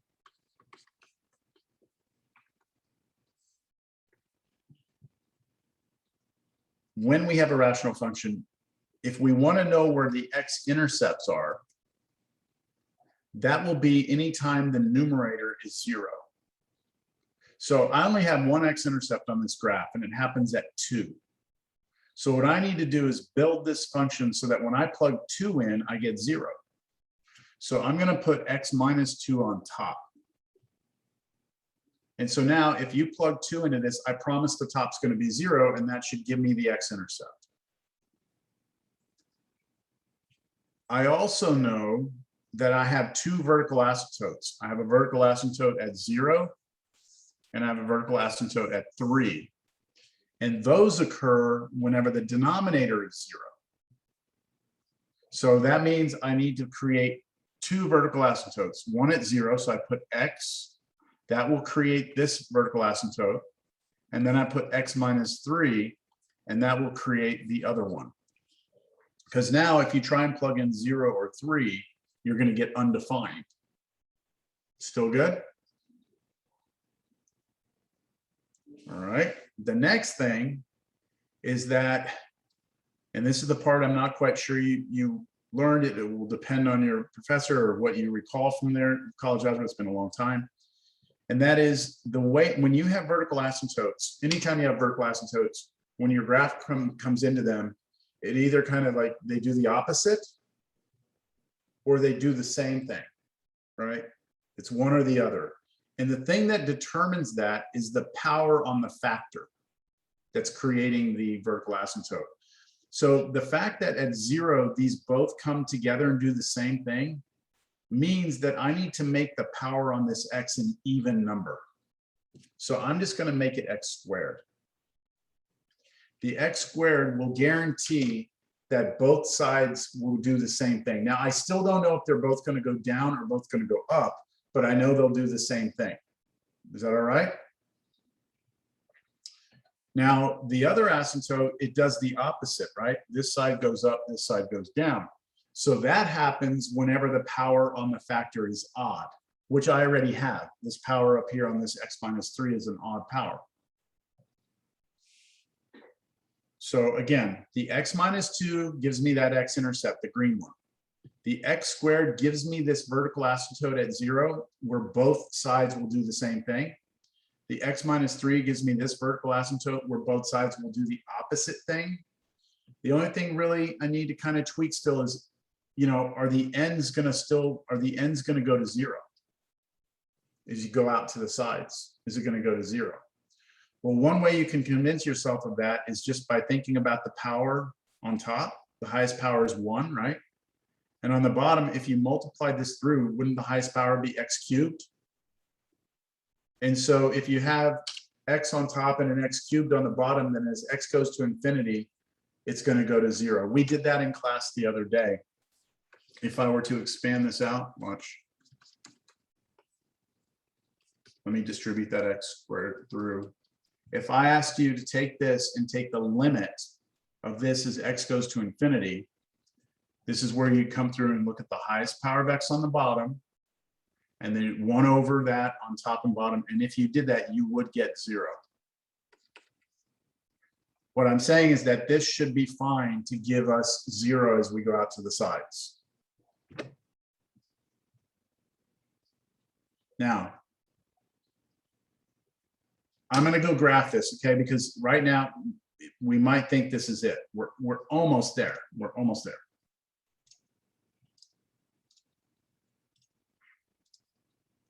I shouldn't have done that. Did someone say they had the answers for this already? Yeah, someone did. We'll check in a minute. I'm gonna turn it off though. Okay, so what was I doing? Okay, our function was x minus 2 divided by, then we did x squared, then we did x minus 3, right? That's what we did. And here's what it looks like. Well, it's upside down. It's upside down, right? It's almost what we want. See at 0, both sides go up to infinity. To the left of 3, it goes down. To the right of 3, it goes up. It's like everything, but it's flipped over. So how do we fix that? Just make the whole thing a negative. Yeah, just put a negative out in front of the whole thing. Now, how would you know that without the graph, right? How would you know that from this? Well, one thing you could do is, you know that this right side right here has to go down, right? You know that? So what you could do is just plug 1 in, okay? Take this value of 1 and plug it into this and see what happens. So if I plug 1 into this function, I need it to be negative, don't I? Because it needs to be down here. So if I plug in 1, I get negative 1 over 1 squared is 1 times 1 minus 3 is negative 2. And that gives me negative 1 over negative 2. That gives me a positive number, and that's not what I want. So that would have told me, hey, everything's backwards. So I just put a negative out in front of this function. I'll throw a negative up on top, and I'll just put parentheses here. If I do that, this should fix it. So I go back to the graph, I'll throw a negative out here. Boom, everything gets flipped over, and now we're there.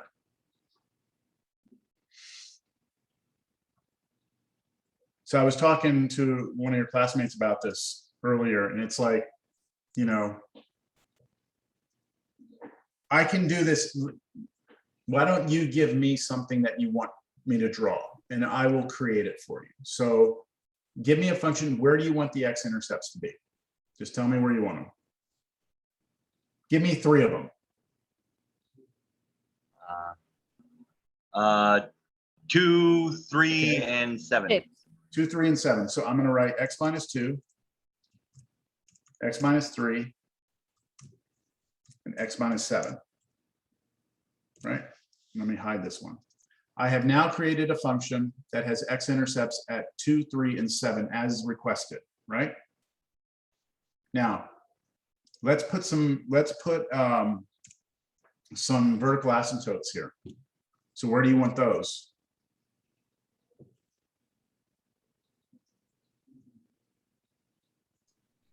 Negative 2, 4, and 8.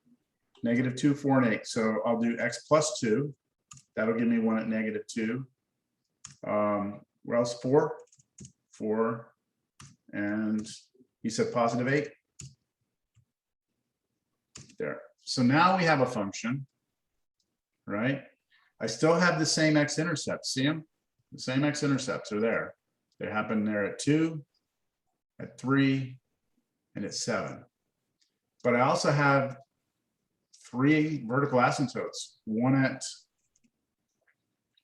negative 2, 1 at 4, and 1 at 8 as requested, right? I have these vertical asymptotes.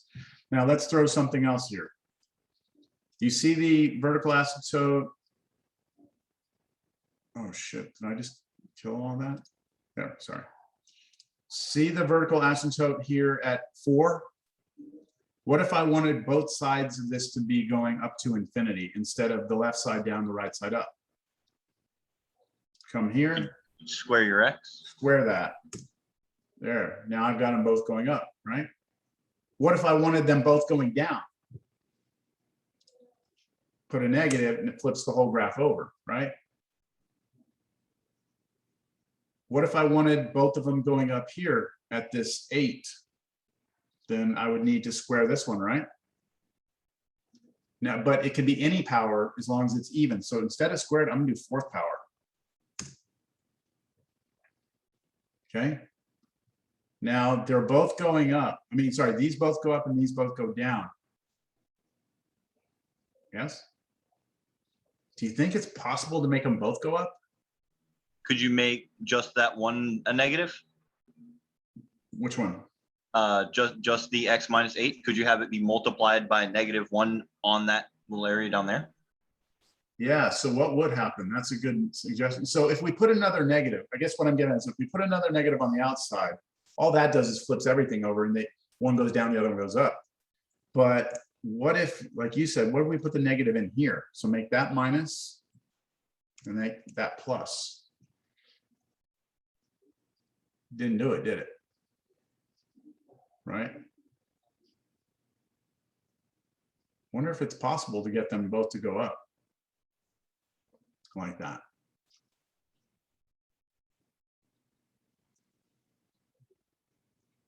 That would be an interesting, that's a more profound question. Okay, I hope that this has given you some sort of insight into how you can build a function. Now, this is only rational functions, but you can make a function do a lot of things if you understand that anywhere where the numerator is 0 is where you have x-intercepts, anywhere the denominator is 0 is where you have vertical asymptotes. And as long as the power of the bottom is bigger than the top, then you'll have 0 out the ends for the horizontal asymptotes. Let me see, let me change.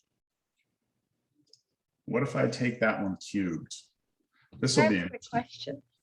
Okay, hold on, cube. See, if I cube the top, I still have the same x-intercepts. A lot of things changed here. What happens if I take it to the 5th power? If I make the power on top big enough, I lose the horizontal asymptotes out to 0 because the numerator becomes too powerful and basically overwhelms the bottom. Okay, what was the question? Will a problem like this be on any one of our exams? I wouldn't ask you this. I mean, that would be something I might ask as a bonus, but it wouldn't be a test problem. Okay, thank you. All right, so Hunter, did that help? Yeah. I remember learning this in algebra, but it's been like 2 years and Yeah. I didn't remember it. So Yeah, like I said, if you're gonna take anything away from it, just remember that with rational functions, numerator equals 0, x-intercepts, denominator equals 0, vertical asymptotes, right? Okay. Yeah, it's weird the way these limits relate back to college algebra, but there's just it's a weird disconnect between them, like trying to merge that knowledge. Yeah, and when you're learning them in college algebra, you're not talking about it in terms of limits. You're talking about it as end behavior and we try our best in college algebra to address it without the limit. Because the limit takes time to talk about. You can't just like, oh, let's just do a limit. You know, that's a whole couple of weeks. All right. Any other questions? Alexandra, what's going on? You're asking for help? Yeah.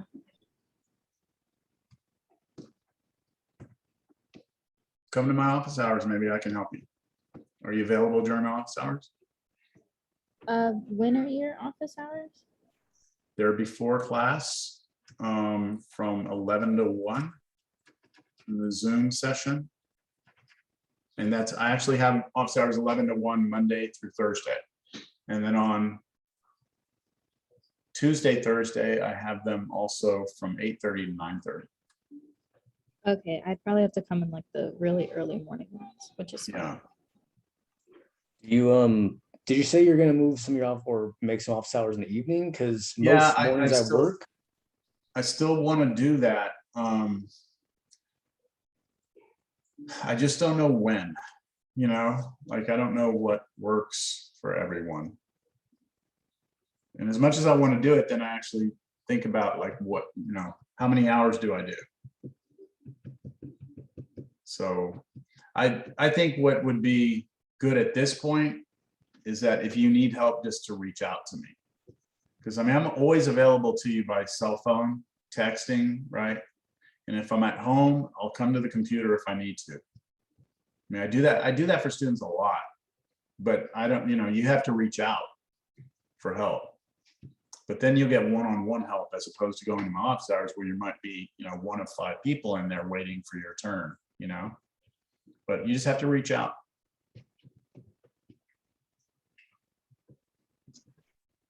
Quick question. Mhm. What was the thing that you said we would need to solve that last question we did? System of equations. System of equations. Thank you. Yep. In which case there are 2 ways to do it. You can do elimination or substitution. Now in college algebra, normally you have 2 equations that have X and Y in them. It's the same procedure, except we're using A and B instead of X and Y.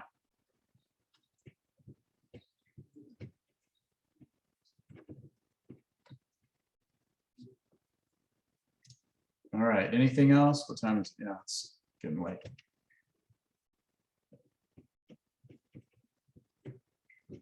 Okay. All right, well, study, and reach out, like I said, if you have any questions. Tomorrow's Friday, I should be around. I have different things I'm doing, but I should be around. So, all right, thank you all. Have a good day. Have a Thank good you. weekend. Thank you. Thank you, sir. Have a good day, sir. Have a good weekend. You too. Bye, thank you.